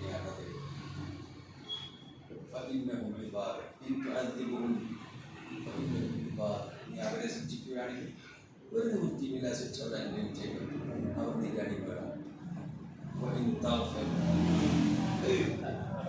അതുകൊണ്ട് കേൾക്ക് ആ വാക്കിട്ട് കേട്ടപ്പോൾ അള്ളാഹിനെ കുറിച്ച് ഈസാ നബിയുടെ പ്രതീക്ഷ നോക്കും ആ പ്രവാചകൻ ഈസാ നബി അലൈഹി സ്വലാം അള്ളാഹിനെ കുറിച്ച് അറിഞ്ഞിട്ടാണ് ആ പറയുന്നത് നീ അവർക്ക് പുറത്തു കൊടുക്കുകയാണെങ്കിൽ അതാണല്ലോ നിന്റെ രീതി അതാണല്ലോ നിന്റെ രീതി പുറത്തു കൊടുക്കലാണല്ലോ നിന്റെ രീതി ശിക്ഷിക്കലല്ലോ മനസ്സിലാക്കി അള്ളാഹു പുറത്തു കൊടുക്കുന്ന കാര്യങ്ങൾ മനസ്സിലാക്കിയാൽ അള്ളാഹുവിനെ ഇഷ്ടപ്പെടാതെ എങ്ങനെ കഴിയാൻ പറ്റും നമുക്ക് അപ്പൊ അള്ളാഹു പുറത്തു കൊടുക്കും പക്ഷെ അത്ര ശക്തമായ ഒരു ഈമാൻ നിങ്ങൾ പറഞ്ഞു ഖുറാന്റെ ആയത്തുകൾ ഓതുമ്പോ അതിൽ നിന്ന് കിട്ടുന്നുണ്ടല്ലോ അല്ലേ നല്ല പണി എപ്പോഴും കിട്ടിയില്ല നിങ്ങൾ കിട്ടിയില്ല ഞാൻ കിട്ടിയില്ല എത്ര കത്തം തീർത്തു തുടങ്ങിയില്ല ഇപ്പൊ ഏകദേശം കത്തം തീരാനായില്ല ചിലവർക്ക് തീർത്ത് രണ്ടാമത്തെയും പ്രവേശിച്ചിട്ടുണ്ടാവും പുണ്യമാണ് കേട്ടോ എത്ര ഒരു ഹറഫ് ചുരുങ്ങിയത് 10 ഹറഫിന്റെ കൂലിയാണ് ഞാൻ അതിന്റെ ഒരു കൂലി കൊടുക്കുന്നില്ല പക്ഷേ ഇദ്ദേഹം പറഞ്ഞതുപോലെ ആ പറഞ്ഞതൊന്നും മനസ്സിലായില്ലല്ലോ അള്ളാഹു നമ്മോട് സംസാരിച്ചുകൊണ്ടിരിക്കുകയാണ് ഖുർആൻ പക്ഷെ ഞാനെ കേൾക്കുകയും ചെയ്തു എനിക്കൊന്നും മനസ്സിലായില്ലല്ലോ അത് പ്രശ്നമല്ലേ പ്രശ്നത്തിനല്ലേ അള്ളാഹു പറഞ്ഞാൽ നമുക്ക് മനസ്സിലാകാതിരിക്കാൻ പോകേണ്ട പറ്റുക പറഞ്ഞാല് 10, 65, 50 അതിലേറെ വയസ്സ് വരെ ജീവിച്ചിട്ട് കൃത്യമായ ബുദ്ധിശക്തിയും കേൾവിയും തിരിച്ചറിവും ഒക്കെ നൽകിയിട്ട് ഒരുപാട് കാര്യങ്ങൾ എനിക്ക് മനസ്സിലാക്കാൻ പറ്റുകയും പഠിക്കുകയും ചെയ്ത് ഒരു കാര്യം മാത്രം ഞാൻ പഠിച്ചില്ല അതെന്തേ അള്ളാഹ് എന്നോട് എന്താ പറയുന്നത് എന്ന് എനിക്ക് മനസ്സിലായി അള്ളാഹു എന്നോട് പറയുന്നത് എന്താണ് മനസ്സിലായിട്ടില്ലെങ്കിൽ അയാളുടെ ഹൃദയം തുറക്കപ്പെടുന്നു ഹൃദയം തുറക്കുന്ന താക്കോൽ പരിശുദ്ധ ഖുർആനാണ് ഹൃദയം തുറക്കുന്ന ഖുർആൻ താക്കോൽ പരിശുദ്ധ ഖുർആൻ അത് കേട്ടോ തുറക്കണം ഇല്ലെങ്കിൽ ആ ഹൃദയം അത് പർവ്വതത്തിൽ ഇറങ്ങിയിരുന്നുവെങ്കിൽ ആ പർവ്വതം പൊട്ടി തകർന്നു പോകുമായിരുന്നു ഖുർആന്റെ ഗൗരവം നോക്കി നമ്മുടെ മനസ്സിൽ ഒരുപാട് തവണ അത് കേട്ടിട്ട് വായിച്ചിട്ട് നമുക്ക് മനസ്സിലായില്ലെങ്കിൽ അതാരുടെ കുറ്റമാണ് അതാരുടെ കുറ്റമാണ് ആരുടെ കുറ്റമാണ് എന്നാൽ കുറ്റം തുടർന്ന് തന്നെ പോകണം നമ്മുടെ കുറ്റമാണ് നിങ്ങൾ സംഭവിച്ചു എന്നാൽ ഇനി ആ കുറ്റം അങ്ങനെ തന്നെ തുടർന്ന് പോകണം ഒന്നറിയാൻ ശ്രമിച്ചൂടെ നിങ്ങൾക്കിവിടെ ഇതിന്റെ നല്ല സംരംഭമുണ്ടല്ലോ എല്ലാവരും പങ്കെടുക്കുന്നവരുമായിരിക്കാം നിങ്ങൾ ഒരാഴ്ച ക്ലാസ് എടുത്തിട്ട് ആ ക്ലാസ് നിങ്ങൾക്ക് കേട്ടു 100% സംശയ നിവാരണത്തോടുകൂടി എടുത്തെങ്കിൽ ചില കാര്യങ്ങൾ നിങ്ങളുടെ തലയിൽ പോവുകയല്ലോ ചില പോയിന്റുകൾ അതിന്റെ അങ്ങനെ എന്നുള്ളത് എങ്ങനെ മനസ്സിലാകുക നമ്മൾ ഒട്ടകം തിന്നമായി തിന്നാം അല്ലെങ്കിൽ കന്നുകാലികൾ തിന്നമായി ഒട്ടകാലിൽ തിന്നാണ്ട് ഒഴിഞ്ഞിട്ട് പിന്നെ അങ്ങനെ കിടന്നിട്ട് ഇങ്ങനെ അയവറക്കും അല്ലേ അപ്പോഴാണ് ശരിക്കും ധരിക്കണേ നമ്മൾ അയവറക്കൂല ആ ജന്തു എല്ലാം പക്ഷെ നമ്മൾ പഠിച്ചത് അയവറക്കണം കേട്ടത് അയവറക്കണം ആയത്തുകൾ വീട്ടിൽ പോയി ഓതിയിട്ട് ഇവിടെ എന്താ ഇങ്ങനെ എനിക്ക് മനസ്സിലായല്ലോ പിറ്റത്തെ ആഴ്ച ഒരു പുസ്തകത്തെ ക്ലാസ് തുടങ്ങുന്നതിനോട് എനിക്കുന്ന ഒരു സംശയമുണ്ട് കഴിഞ്ഞ ക്ലാസ്സിൽ അത് ചോദിച്ച് തീർക്കട്ടെ അത് കാലകാലം സംശയാലുമായി തന്നെ അങ്ങനെ പോകണം തീർക്കട്ടെ ഞാൻ ഒരു കാര്യം പറഞ്ഞോട്ടെ ഇന്ന് മുസ്ലിമീങ്ങൾക്ക് സംശയം തീരാത്തൊരു വിഷയം ഏതാ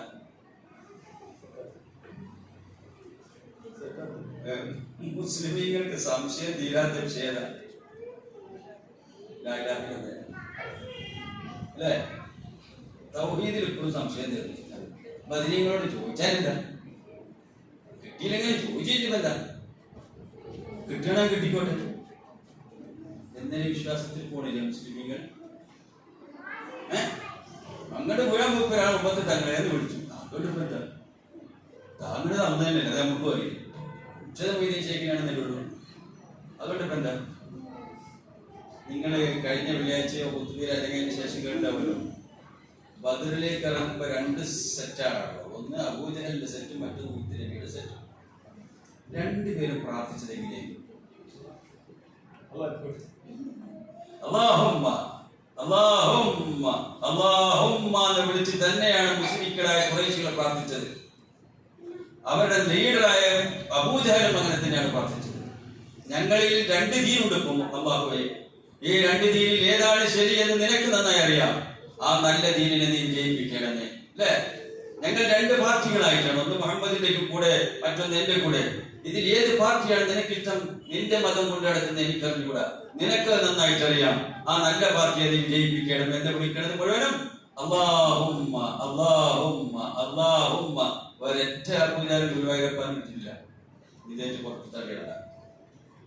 അല്ലാഹു അല്ലാത്ത ദൈവത്തെ അവർ വിളിച്ചിട്ടില്ല. പക്ഷെ ഒരു വിഭാഗം ചത്തൊടുങ്ങിയത് നരകത്തിലേക്കാണ്, മറുവിഭാഗം ഒരു തുള്ളി രക്തം പൊട്ടിയിട്ടുണ്ടെങ്കിൽ അത് സ്വർഗത്തിലേക്കാണ്. എന്തായിരുന്നു അതിന്റെ മാനദണ്ഡം? എന്തായിരുന്നു മാനദണ്ഡം? അതാണ് ഈമാൻ. അതാണ് ഈമാൻ. ഒരു ഈമാൻ, ഒരു വിഭാഗത്തിന്റെ ഈമാൻ അല്ലദീന ആമനൂ വലം യൽബിസു ഈമാനഹും ബിദുൽമിൻ, ഈമാനിൽ ശിർക്കാകുന്ന മുൻപ് കലർന്നു. മറ്റവരുടേതോ അത് കലർന്നിട്ടില്ല. ശുദ്ധമായത്, കളങ്കമറ്റതായിരുന്നു അല്ലാഹുവിനെ വിളിക്കുമ്പോണ്ടായിരുന്നു. വേറെ ആരും വിളി കേൾക്കുകയുമില്ല, ഉത്തരം ചെയ്യുകയില്ല. മറ്റുള്ളവരുടെ കൂട്ടത്തിൽ അവർക്ക് വിശ്വാസം ഉണ്ടായിരുന്നു. ഏതെങ്കിലും ലാത്തയോ അവിഴ്ചയോ മനാത്തയോ പ്രബലയോ ആരെങ്കിലും കേൾക്കും, രക്ഷ കിട്ടിയെങ്കിൽ രക്ഷ കിട്ടട്ടെ. പക്ഷെ ഇപ്പൊ ക്രിട്ടിക്കൽ സ്റ്റേജിലായതുകൊണ്ട് അള്ളാഹനെ മാത്രം വിളിക്കുന്നു. അവരുടെ വിചാരം അങ്ങനെയാണ്. അപ്പൊ നമ്മുടെ വിശ്വാസം, നമ്മുടെ ഈമാൻ നമ്മെ രക്ഷപ്പെടുത്തും.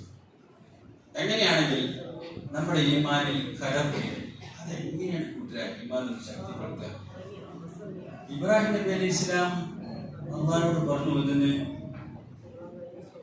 ഇതാണ് ഇബ്രാഹിം നബി അലൈഹി ഇസ്ലാം അള്ളാഹുവോട്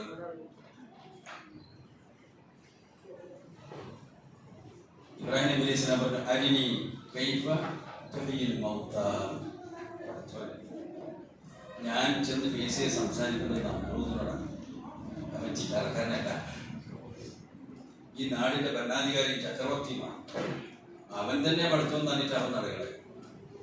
അവൻ്റെ അടുത്ത് പോയിട്ട് നീ പടച്ചവനല്ല, പടച്ചവന്റെ ഒരു പടപ്പ് മാത്രമാണ്, നിനക്ക് സ്വന്തമായ ഒരു കഴിവില്ലെന്നോ, നീ ആരെയും രക്ഷിക്കുകയും സൃഷ്ടിക്കുകയും ഇല്ലെന്നും പറയണം.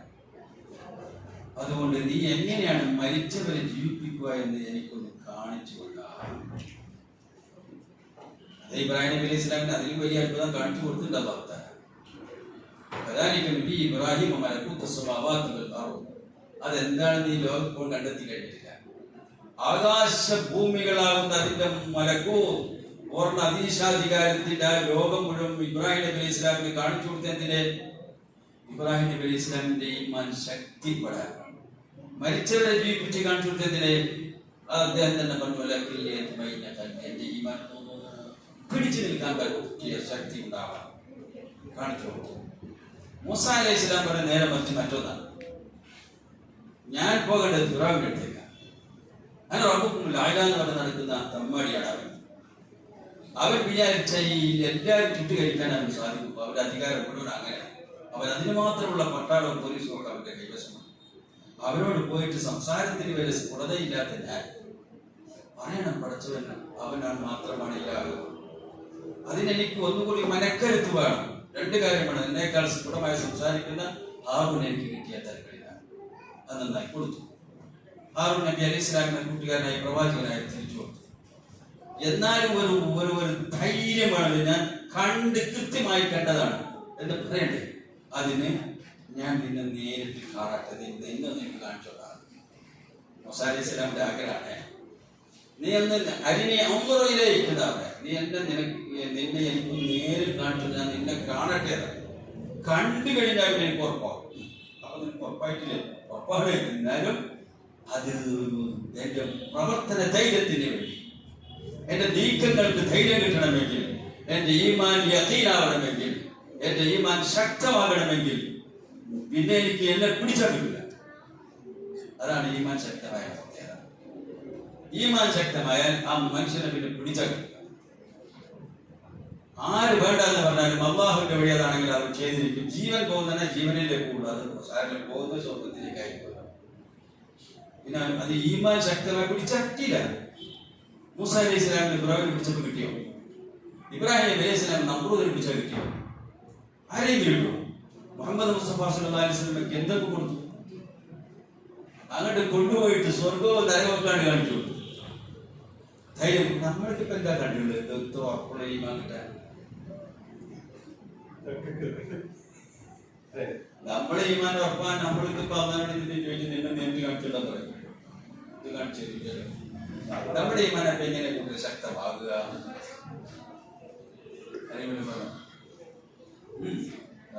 പക്ഷം പറയുന്നല്ലോ, ഇവരൊക്കെ മുൻകാലത്തുള്ളവരൊക്കെ നേരിട്ട് കണ്ടിട്ടൊക്കെയാണ്. അല്ലാത്തൊരു വിഭാഗം, അത് മുഹമ്മദ് നബിയുടെ പിന്നെ അനുയായികൾ, കാണാതെ വിശ്വസിക്കുന്ന ആളുകൾക്ക് അവിടെ ഭയങ്കര പ്രതിഫലം എന്നൊക്കെ.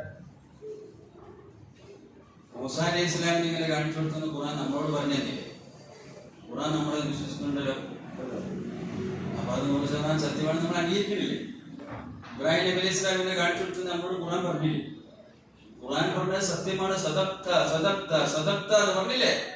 ആ സംഗതി അങ്ങനെ നടന്നിട്ടുണ്ടെന്ന് ഉറപ്പിച്ചില്ലേ? ഉറപ്പിച്ചു. ആ ഉറപ്പല്ലേ, അത് സത്യമായി ഈ ലോകത്ത് സംഭവിച്ചതാ. ഫിറഔൻ മുങ്ങി നശിച്ച് ചാവുന്നതും മൂസാ അലൈഹി ഇസ്ലാമിനും അനുയായികളും കൊണ്ട് കടന്നു പോകുന്നതും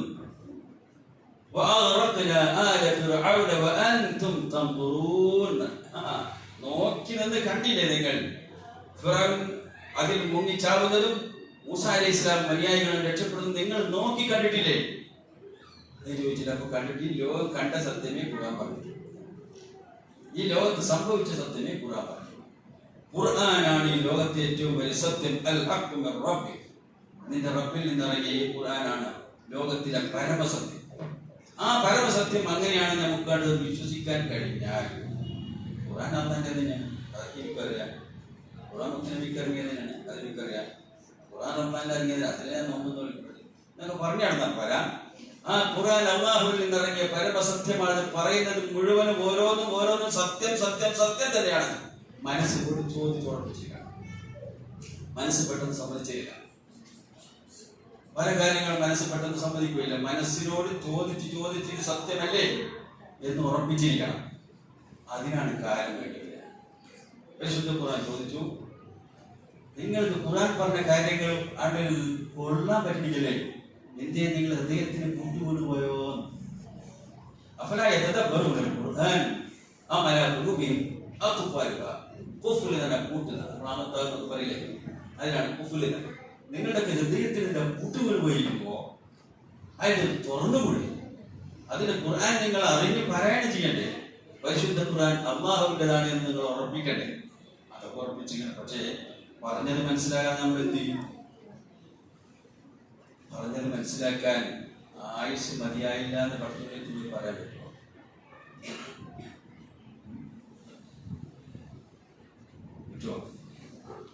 അബൂബക്കർ സിദ്ദീഖിനെ പറ്റി ധാരാളം കേട്ടുപോയാണ് നമ്മളൊക്കെ. മുഹമ്മദ് മുസ്തഫ സ്വല്ലല്ലാഹു അലൈഹി വസല്ലം വഹി ഇറങ്ങിയത് ആദ്യമായി റസൂലായി നിയോഗിക്കപ്പെട്ടത് അറിയുമ്പോൾ അബൂബക്കർ സിദ്ദീഖ് നാട്ടിലില്ല. അദ്ദേഹം കച്ചവടത്തിന് പോയിക്കാം. അബൂജാലും കൂട്ടിനും ഇവിടെ കിടന്ന് വെച്ചപ്പാടായി തുടങ്ങി. മുഹമ്മദിന് എന്തെങ്കിലും കണ്ട് പേടിച്ചിരിക്കുന്നു, എന്തൊക്കെ ഉരുവെടുക്കുന്നുണ്ട്. ഇനിയിപ്പോ അബൂബക്കർ വന്നാൽ എന്തായിരിക്കും അവന്റെ സ്ഥിതി എന്നറിയില്ല. അവൻ ഇതൊക്കെ പറഞ്ഞാലും മുഹമ്മദിന്റെ ഒപ്പം ഇനി കൂടാൻ സാധ്യതയില്ല. അതുകൊണ്ട് മുഹമ്മദിനെ അബൂബക്കർ വന്ന് കാണുന്നതിന് മുമ്പ് നമ്മൾ അബൂബക്കറിന്റെ വഴിയിൽ പോയി കാണാൻ തീരുമാനിച്ചു. വഴിയിൽ പോയി അബൂബക്കർ സിദ്ദീഖ് റളിയല്ലാഹുവിനെ അബൂജഹൽ കൂട്ടർ കണ്ടു. എന്നിട്ട് പറഞ്ഞു, നിന്റെ കൂട്ടുകാരന്റെ സ്ഥിതി അറിഞ്ഞു. എന്ത് പറയുന്നു? ഇന്നലെ ജിബ്രീൽ അവന്റെ അടുത്ത് വന്നിരുന്നു. പരിഹാസപൂർവ്വമാണ് പറഞ്ഞത്. ജിബ്രീൽ ഇന്നലെ അവന്റെ അടുത്ത് വന്നിരുന്നു. ഇന്നു മുതൽ അവൻ അല്ലാഹുവിന്റെ റസൂലാണ് എന്നൊക്കെ പറയുന്നു. എന്താ അത്? ഇവനെ എങ്ങനെ കൈകാര്യം ചെയ്യേണ്ടത്? ഏതായാലും നീ കൂടി ഒന്ന് വരട്ടെ. നീ അവന്റെ ഏറ്റവും അടുത്തൊരു കൂട്ടുകാരനാണല്ലോ. അതിന്റെ അടിസ്ഥാനത്തിൽ നീ കൂടി വരട്ടെ എന്ന് കാത്തിരിക്കുകയാണ്. ആലോചിച്ച് പറഞ്ഞു, മുഹമ്മദ് അങ്ങനെ പറഞ്ഞു. അതെ, നിനക്ക് മനസ്സിലായില്ലേ കൂട്ടുകാരന്റെ സ്ഥിതി എന്താണല്ലേ? അതെ, മുഹമ്മദ് അങ്ങനെ പറഞ്ഞോ? അതെ, അത് തന്നെയായിരിക്കും സത്യം. എന്തായാലും സത്യമായിരിക്കും. ഈ മറുപടി പറഞ്ഞിട്ട് അബൂബക്കർ സിദ്ദീഖ് നേരെ വീട്ടിലേക്കല്ല പോയത്. നബി സല്ലല്ലാഹു അലൈഹി വസല്ലം വീട്ടിലേക്ക് വന്നു. അതിന് കുട്ടി വലിയ കൊട്ടാര വീടൊന്നുമല്ല, ഓല പറക്കി വെച്ചിരിക്കണം വീടാ. അവിടെ പുറത്തിട്ട് കിടക്കുന്നുണ്ട് പാവം. ആര്? മുഹമ്മദ് മുസ്തഫ സല്ലല്ലാഹു അലൈഹി വസല്ലം കയറി വരുമ്പോൾ നബി സല്ലല്ലാഹു അലൈഹി വസല്ലം പറയുന്നുണ്ട് ഖദീജ ബീവിയോട്, വാതിൽ തുറക്ക്, ഇബ്നു ഖുഹാഫ ആണ് വന്നിരിക്കുന്നത്. ആരാ ഇബ്നു ഖുഹാഫ? അബൂബക്കർ ഇബ്നു ഖുഹാഫ. വാപ്പാന്റെ പേരാണ് ഖുഹാഫ എന്നുള്ളത്. ആഫന്റെ മകൻ വന്നിട്ടുണ്ട്. അബൂബക്കർ വാല് തുറന്നെടുത്ത് വാല് തുറന്ന് കയറി വന്നു. എന്ത് ചെയ്യാ അബൂബക്കർ ചോദിച്ചു, വിവരങ്ങൾ ചോദിച്ചു. പറഞ്ഞു, ഞാൻ വരുന്ന വഴിക്ക് ഇതിൻ്റെ ആളുകളെ കണ്ടു, അവരെന്നോട് ഇങ്ങനെയൊക്കെ പറഞ്ഞു. വളരെ പുച്ഛമാണ് അവരുടെ സംസാരത്തിൻ്റെ രീതി, പരിഹാസപൂർവ്വമാണ് പറഞ്ഞത്. അവർ കളിയാക്കിക്കൊണ്ട് പറഞ്ഞു. നീ എന്ത് മറുപടി പറഞ്ഞു? അതേ വിശ്വാസക്കാർ, നീ എന്ത് മറുപടി അവരോട് പറഞ്ഞു? ഞാൻ എന്ത് മറുപടി പറയാം? ഞാൻ പറഞ്ഞു, എന്റെ ചങ്ങാതി മുഹമ്മദ് അങ്ങനെ പറഞ്ഞോ? അതെ. എന്നാലും സത്യമാണ്, അത് സത്യമേ ആകും. അതാണ് എന്റെ സഹോദരൻ അദ്ദേഹത്തെ അണഞ്ഞു പിടിച്ച് കരഞ്ഞു രണ്ടുപേരും. സന്തോഷം മലതല്ലിയ നിമിഷമായിരുന്നത്. അങ്ങനെ പറഞ്ഞു, അബൂബക്കർ അങ്ങനെ പറഞ്ഞു, എന്റെ കൂട്ടുകാരൻ മുഹമ്മദ് അത് പറഞ്ഞോ? അതെ. എന്നാൽ അത് സത്യമാണ്. അബൂബക്കർ രണ്ടാമത് ചിന്തയില്ല എന്ന് പറഞ്ഞു എന്ന് നിസ്ലാസിനോട് പറഞ്ഞപ്പോ നിസ്ലാസ്ലമൊക്കെ സന്തോഷമായ സൂക്ത പറയുന്നുണ്ട്, ഈ ലോകത്ത് ആരോട് ഇസ്ലാമിനെ പറഞ്ഞപ്പോഴും ഒരു ചെറിയ ആമമാർക്ക് സ്വഭാവം ഉണ്ടായിരുന്നു, തലവലിക്കുന്ന സ്വഭാവം, കേട്ട മാത്രമേ ചാടി പിടിക്കുന്ന സ്വഭാവം ആരും കാണിച്ചിട്ടില്ല. പക്ഷെ ഒരാൾ മാത്രം, അബൂബക്കറായിരുന്നു. അബൂബക്കറിനോട് ഞാൻ എന്ത് പറഞ്ഞാലും ഉടനെ സംശയിച്ചു നിൽക്കാതെ അങ്ങനെ തന്നെ ഞാൻ വിശ്വസിക്കും. ലോകത്തുള്ള ആളും എല്ലാവരുടെയും ഈമാൻ തുലാസിന്റെ ഒരു തട്ടിൽ, അബൂബക്കറിന്റെ ഈമാൻ തുലാസിന്റെ മറ്റേ തട്ടിൽ വിട്ടാൽ ഏറ്റവും കനം തോന്നുന്നത് അബൂബക്കറിന്റെ ഈമാനായിരിക്കുന്നത്. വിശ്വാസികൾ തമാശ പറഞ്ഞതല്ല, അത് സത്യമാണ്. മുഹമ്മദ് മുസ്തഫ സല്ലല്ലാഹു അലൈഹി വസല്ലം എന്ത് പറഞ്ഞാൽ, പരിശുദ്ധ ഖുർആൻ എന്ത് പറഞ്ഞാലും അത് അങ്ങനെ സ്വീകരിക്കാൻ കഴിയണമെങ്കിൽ നമ്മുടെ ഈമാൻ ശക്തമായിരിക്കണം. അവസാനിപ്പിക്കണം. ഈമാൻ ശക്തമായ രണ്ടാമത് അടയാളം പറയാൻ നമുക്ക്. ഈമാൻ ശക്തമായ അടയാളം നേരത്തെ വായിക്കാൻ പിടിച്ചാൽ കിട്ടില്ല. പിന്നെ അയാൾ പിടിച്ചാൽ കിട്ടില്ല. ആവശ്യങ്ങൾ അന്വേഷിച്ച് നടക്കും. അതെ, ആവശ്യങ്ങൾ എന്നെ കൊണ്ട് ഈ ആയുസ് എപ്പോൾ തീരുമെന്നറിഞ്ഞൂടാ. ഈ ആയുസ് തീരുന്നതിന് മുമ്പ് ഞാൻ എന്തൊക്കെ ചെയ്യേണ്ടതുണ്ട് എന്ന് അയാളെ പോയി തെരഞ്ഞു കണ്ടുപിടിക്കേണ്ടില്ല. അയാൾ തെരഞ്ഞു അയാൾ തെരഞ്ഞു ഞാൻ എന്താ ചെയ്യേണ്ടത്, ഞാൻ എന്താണ് മകൻ ചെയ്യേണ്ടത്, എന്താണ് എന്നെ കൊണ്ട് നിങ്ങൾ ഉദ്ദേശിക്കുന്നത്, ഈ നാട്ടിൽ എന്താണ് ഞാൻ ചെയ്യേണ്ടത്, ഈ ദീനിന് വേണ്ടി ഞാൻ എന്താ ചെയ്യേണ്ടത് എന്ന് അന്വേഷിച്ച് അദ്ദേഹം നടക്കും. അവിടെ എത്തിയ നമ്മൾ അത് തെരഞ്ഞ അകത്ത് വിളിക്കുന്ന കൂട്ടത്തിലാണോ? അതാ മുപ്പത് വരുന്നുണ്ട്, അവിടെ ഒരു സംഘം വരുന്നുണ്ട്. ഇപ്പോ എന്തൊക്കെ വിത്തനേറ്റാണ് വരണ്ടാ പറയുക.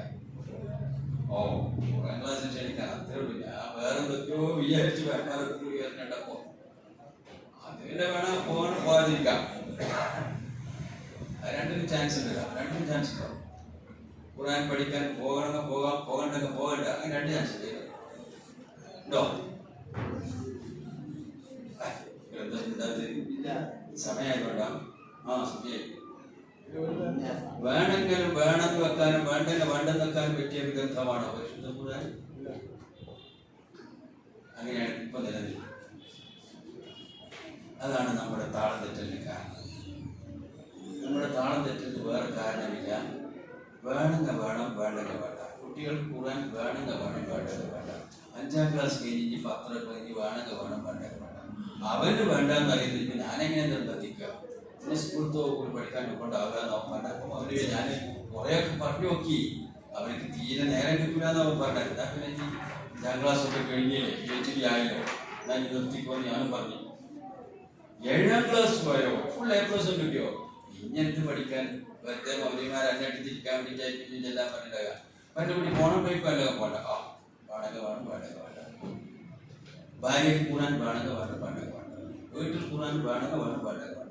എനിക്ക് ഖുർആൻ വേണമെങ്കിൽ വേണം, വേണ്ടെങ്കിൽ വേണ്ട. ഇങ്ങനെ വെക്കേണ്ടതാണോ പിള്ളേർ? ഈ ഖുർആൻ ഒരു മാസം 18 ദിവസം തീരുമ്പോൾ നമുക്ക് അതാണ് തീരുമാനം. എങ്കിൽ നമ്മൾ റമദാൻ ഹറാം.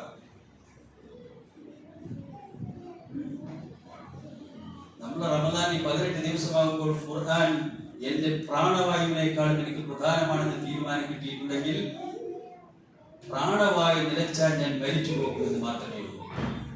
പരിശുദ്ധ ഖുർആന്റെ വരവ് നിലച്ചാൽ ഞാൻ നരകത്തിലേക്ക് മരിച്ചു തിരിച്ചു പോകും. അതാണ് പേടി. അപ്പൊ ഖുർആൻ പഠിക്കുന്നു എന്നത് പഠനമല്ല, കേൾക്കുന്നു, മനസ്സിലാക്കുന്നതേ ഉള്ളൂ. ഖുർആൻ കേൾക്കുകയും ചിന്തിക്കുകയും ജീവിതത്തിൽ ഉടനീളം അത് ഉണ്ടാകണമെന്ന് ആഗ്രഹിക്കുകയും ചെയ്യുന്നുവെങ്കിൽ ഉമർ റളിയല്ലാഹു അൻഹു പറഞ്ഞൊരു വാക്കുകൾ ഞാൻ അവസാനിപ്പിക്കുന്നു. ഇബ്നു ഖത്താബ് റസൂൽ സല്ലല്ലാഹു അലൈഹി വസല്ലം പറയാണ്, ഇബ്നു ഖത്താബ് തുനാദി ഫിന്നാസ്, നീ ജനങ്ങളോട് വിളിച്ചു പറ. ഇബ്നു ഖത്താബ്, നീ ജനങ്ങളോടെല്ലാം തുനാദി ഫിന്നാസ് ഇന്നഹു ലാ യദ്ഖുലുൽ ജന്നത ഇല്ലൽ മുഅ്മിനൂൻ. എന്താണ് പറയേണ്ടത് ഉമർ? ഒരു കാര്യം തുറന്ന് പറഞ്ഞേക്ക്, സ്വർഗപ്രവേശനം മുഅ്മിനീങ്ങൾക്ക് മാത്രമുള്ളതാണ്, ഈമാൻ ശരിപ്പെട്ടവർക്ക് മാത്രമുള്ളതാണ് സ്വർഗമെന്ന് ജനങ്ങളോട് വിളിച്ചു പറഞ്ഞേക്കുക. ഇതാണ് ഇന്നത്തെ ക്ലാസിന്റെ അവസാനം. മുഅ്മിനീങ്ങൾക്കുള്ളതാണ് സ്വർഗം, കാഫിറുകൾക്കുള്ളതല്ല. അൽ ജന്നത്തു മഅവൽ മുഅ്മിനീൻ, സ്വർഗം മുഅ്മിനീങ്ങളുടെ മടക്ക സങ്കേതമാണ്. ആ മുഅ്മിനീങ്ങളായി തീരുവാൻ നമ്മൾ എന്ത് ചെയ്യണം? മുഅ്മിനീങ്ങളായി തീരാൻ പരിശുദ്ധ ഖുർആനുമായി നിരന്തരമായ ബന്ധം നിലർത്തിയാൽ നമുക്കാരാവാൻ പറ്റും? മുഅ്മിനാവാൻ. ഖുർആൻ പാരായണം ചെയ്യുന്നതോടൊപ്പം ഈമാൻ വർദ്ധിച്ചു. ഖുർആൻ പഠനം തുടങ്ങുന്നതിനനുസരിച്ച് ഈമാൻ വർദ്ധിച്ചുകൊണ്ടേ, തിന്മകളൊക്കെ ഒഴിഞ്ഞു പോകും, നന്മകൾ ഇങ്ങനെ വർദ്ധിച്ചു. ഈ പ്രദേശം നിങ്ങളുടെ മസ്കൂലിയത്തിലാണ്. ഞങ്ങൾ വന്നതാണ് ഈ പ്രദേശം നിങ്ങളുടെ മസ്കൂലിയത്തിലാണ്. എത്ര കൊല്ലമായി പള്ളി ഇവിടുത്തെ പ്രവർത്തനം കിട്ടിയിട്ടുന്ന നിങ്ങൾ മറന്നാലും അള്ളാഹുവിന്റെ രേഖയുണ്ടാകും. ഏതെല്ലാം വീടുകളിൽ ഭക്ഷണത്തിന് നിവൃത്തികളുണ്ടോ നിങ്ങളെ റിലീഫായി കിട്ടിയെത്തിച്ചു.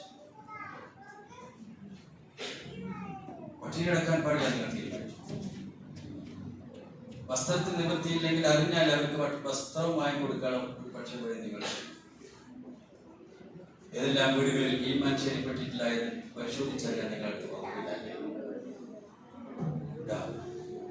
അതെന്താ?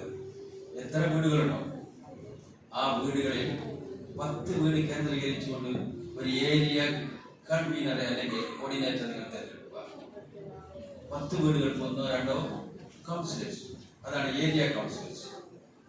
ആ കൗൺസിലേഴ്സ് അത് കൃത്യമായ കുടുംബം പഠിച്ചിരിക്കണം. ആ കുടുംബത്തിന്റെ സ്ഥിതി അറിഞ്ഞിരിക്കണം. പട്ടിണിയും ദാരിദ്ര്യവും മാത്രമല്ല, അവിടെ മടിയന്മാരുണ്ടാവും, അവർക്കെല്ലാം റേറ്റ് കൊടുക്കണം. മടിയനെ സഹായിക്കാൻ പാടില്ല, അവന്റെ ജോലി ചെയ്യിപ്പിക്കുകയാണ് വിശ്വാസയുടെ രീതി. കുടുംബത്തിൽ കലഹമുണ്ടാക്കുന്ന മക്കളുണ്ടാവും, അവരതിനനുസരിച്ച് ഉപദേശിച്ചിരിക്കണം. അവിടുത്തെ പ്രായമായ മാതാപിതാക്കളോട് അന്വേഷിക്കണം എന്താണ് നിങ്ങളുടെ വീട്ടിൽ. ആ ഒരു കുടുംബത്തിന്റെ ഒരു അംഗമായി വീട്ടിൽ ചെന്ന് അന്വേഷിക്കുക. അതാണ് കുടുംബ ഏരിയ കൗൺസിലേഴ്സിന്റെ ബാധ്യത. അങ്ങനെ കുറച്ച് കുടുംബങ്ങളിലൂടെ ഇതിന്റെ അടിസ്ഥാനത്തിൽ നമ്മളെ ഒരുപാടുണ്ട്, അതുകൊണ്ടൊന്നും കണ്ടെത്തിയില്ല. അപ്പോൾ അത് ശരിയാകും. എന്റെ വാക്കിലാണ്, നിങ്ങൾ ഈ നാടിനെ പഠിച്ചില്ലെങ്കിൽ, ഈ നാടിന്റെ ധാർമ്മികതയെ നിങ്ങൾ മനസ്സിലാക്കാൻ ശ്രമിച്ചിട്ടില്ലെങ്കിൽ നിങ്ങളുടെ അന്നം കൊടുക്കണമെന്ന് രക്ഷപ്പെടുന്നുണ്ടാവും.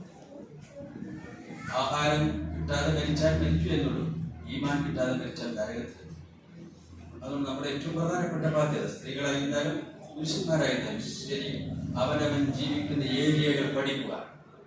ആ ഏരിയകളിൽ ധാർമ്മികതയുടെ എന്ത് കുറവുകളുണ്ട് അതിന് പരിഹാരം തേടാൻ പറ്റിയ ഒരാളുകൾ ഉണ്ടാവണം. എല്ലാവരും ഉണ്ടാവും. അവിടെ പ്രാസംഗികന്റെ ആവശ്യമില്ല. അയാൾ ഈ നാടിനറിയണം. ഈ നാടിനെ മനസ്സിലാക്കി വേണ്ട ചികിത്സ നടക്കാൻ അദ്ദേഹത്തിന്റെ നേതൃത്വം ഉണ്ടാവണം. ഇന്ന് നമ്മുടെ പള്ളികൾക്ക് പറ്റിയത് എന്താണെന്ന് വെച്ചാൽ അവിടെ സ്പോക്മാൻമാർ വരും, വന്ന് തിരിച്ചു പോകും. നാടെന്തായി എന്തായില്ല, അത് എന്റെ ബാധ്യതയിൽപ്പെട്ടതല്ല എന്നൊരു പോക്കാണ്. അത് പറ്റില്ല. പക്ഷേ അവർക്ക് അത്രേ പറ്റുള്ളത്, അവരോട്ടേക്ക് നിങ്ങൾക്ക് അത്രയല്ല പറ്റും, നിങ്ങളോട് ജീവിക്കും. അപ്പൊ ഈ നാടിനെ ശരിക്കും മനസ്സിലാക്കി, ഈ നാടിന്റെ ആവശ്യങ്ങൾ മനസ്സിലാക്കി, ഈ നാടിന്റെ ദീനിനെ മനസ്സിലാക്കി, കുറവുകൾ മനസ്സിലാക്കി അതിന് പത്രത്തിൽ കൊടുത്ത് അവരെ കൂടുതൽ വഷളാക്കാനല്ല, സ്വകാര്യ ചികിത്സ നടത്തണം. അതിന്റെ സൗകര്യം ഇന്ന് നമുക്ക് വേണമെങ്കിൽ ചക്ക വേരുമരുന്നായി, വേണ്ടെങ്കിൽ ലാഭം കഴിക്കുക. അതുകൊണ്ട് ഈ കാലത്താണ് നമ്മൾ ജീവിക്കേണ്ടത്. നമ്മുടെ തീരുമാനത്തിലല്ല,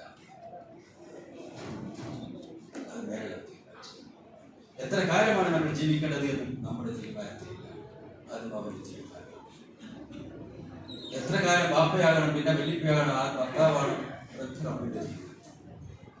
അവൻ നമ്മെ കുറിച്ചുള്ള തീരുമാനം സ്വർഗത്തിലേക്ക് കൂടിയായി കിട്ടിയാൽ അതിനെ പറ്റിയൊരു മാസത്തിലാണ് നമ്മളിപ്പോൾ.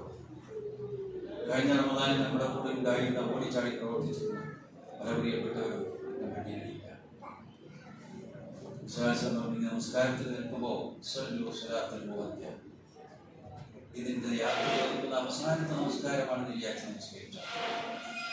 നാം ഇന്ന് നമ്മുടെ അവസാനത്തെ റമദാനായിരിക്കും നമ്മുടെ അവസാനത്തെ റമദാനായിരിക്കാമെന്ന് വിചാരിക്കുന്നത് നല്ലതാണ്. ബാക്കി വെച്ച് പോകരുത്, ചെയ്യുക. നമ്മുടെ കൂടെ ഓടിച്ചാടി പ്രവർത്തിക്കുവാൻ, നമുക്ക് വേണ്ട ഒത്താശകൾ ചെയ്യുവാൻ പ്രവർത്തിച്ചിരുന്ന ബഹുമാന്യന്മാരായ പലരുണ്ട്. നിങ്ങൾക്കറിയാം, അല്ലാഹു സുബ്ഹാനഹു വ തആല ഈ റമദാനിൽ നമ്മൾ ജീവിച്ചിരിക്കുന്നത് കൊണ്ട് അവർക്ക് കൂടി നൽകണം. അതിനാണ് നമ്മളെ ബാക്കി വെച്ചത്. നമ്മൾ ജീവിച്ചിരിക്കുന്നതുകൊണ്ടെങ്കിൽ അവർക്ക് ഗുണം കിട്ടില്ല. നമ്മൾ അല്ലാഹുവിനോട് കരഞ്ഞ് പ്രാർത്ഥിക്കുന്നു. അദ്ദേഹത്തിൻ്റെ കുറവുകൾ എത്രയാണെങ്കിലും ഇതിൻ്റെ കാരണത്താൽ അദ്ദേഹത്തിൻ്റെ നന്മകൾ വർദ്ധിപ്പിച്ച് എന്നെ കണ്ടുമുട്ടുമ്പോൾ സന്തോഷകരമായി കണ്ടുമുട്ടുന്ന മഹാഭാഗ്യവാന്മാരിൽ ആ വ്യക്തിയെയും ചേർക്കണം, അല്ലെങ്കിൽ ആ വ്യക്തികളെയും ചേർക്കണം.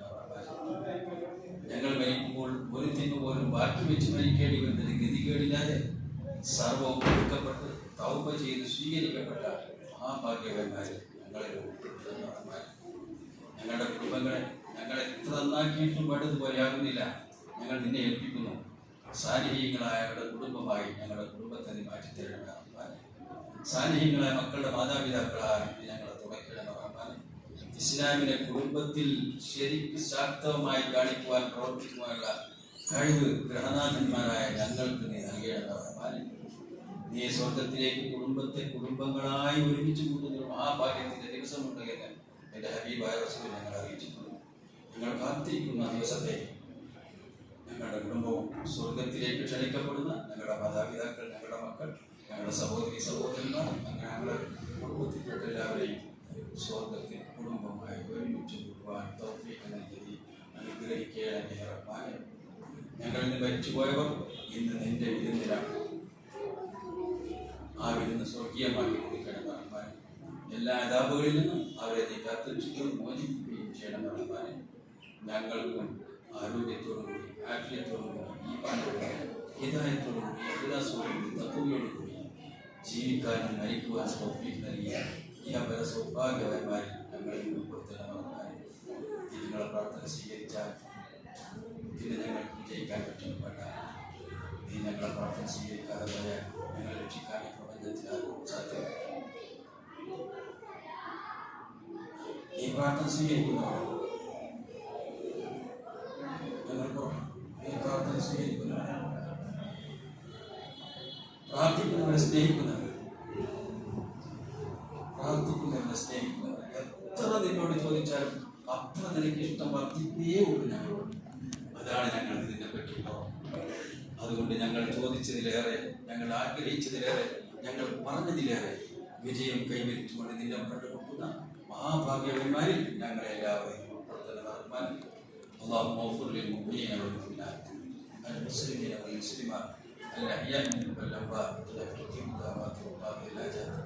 اللهم اعنا على الكتاب والسنه وامتنا مع الايمان والتوبه. وصلى الله تعالى وسلم على خير خلقه محمد واله وصحبه وسلم. سبحان ربك رب العزه عما يصفون وسلام على المرسلين.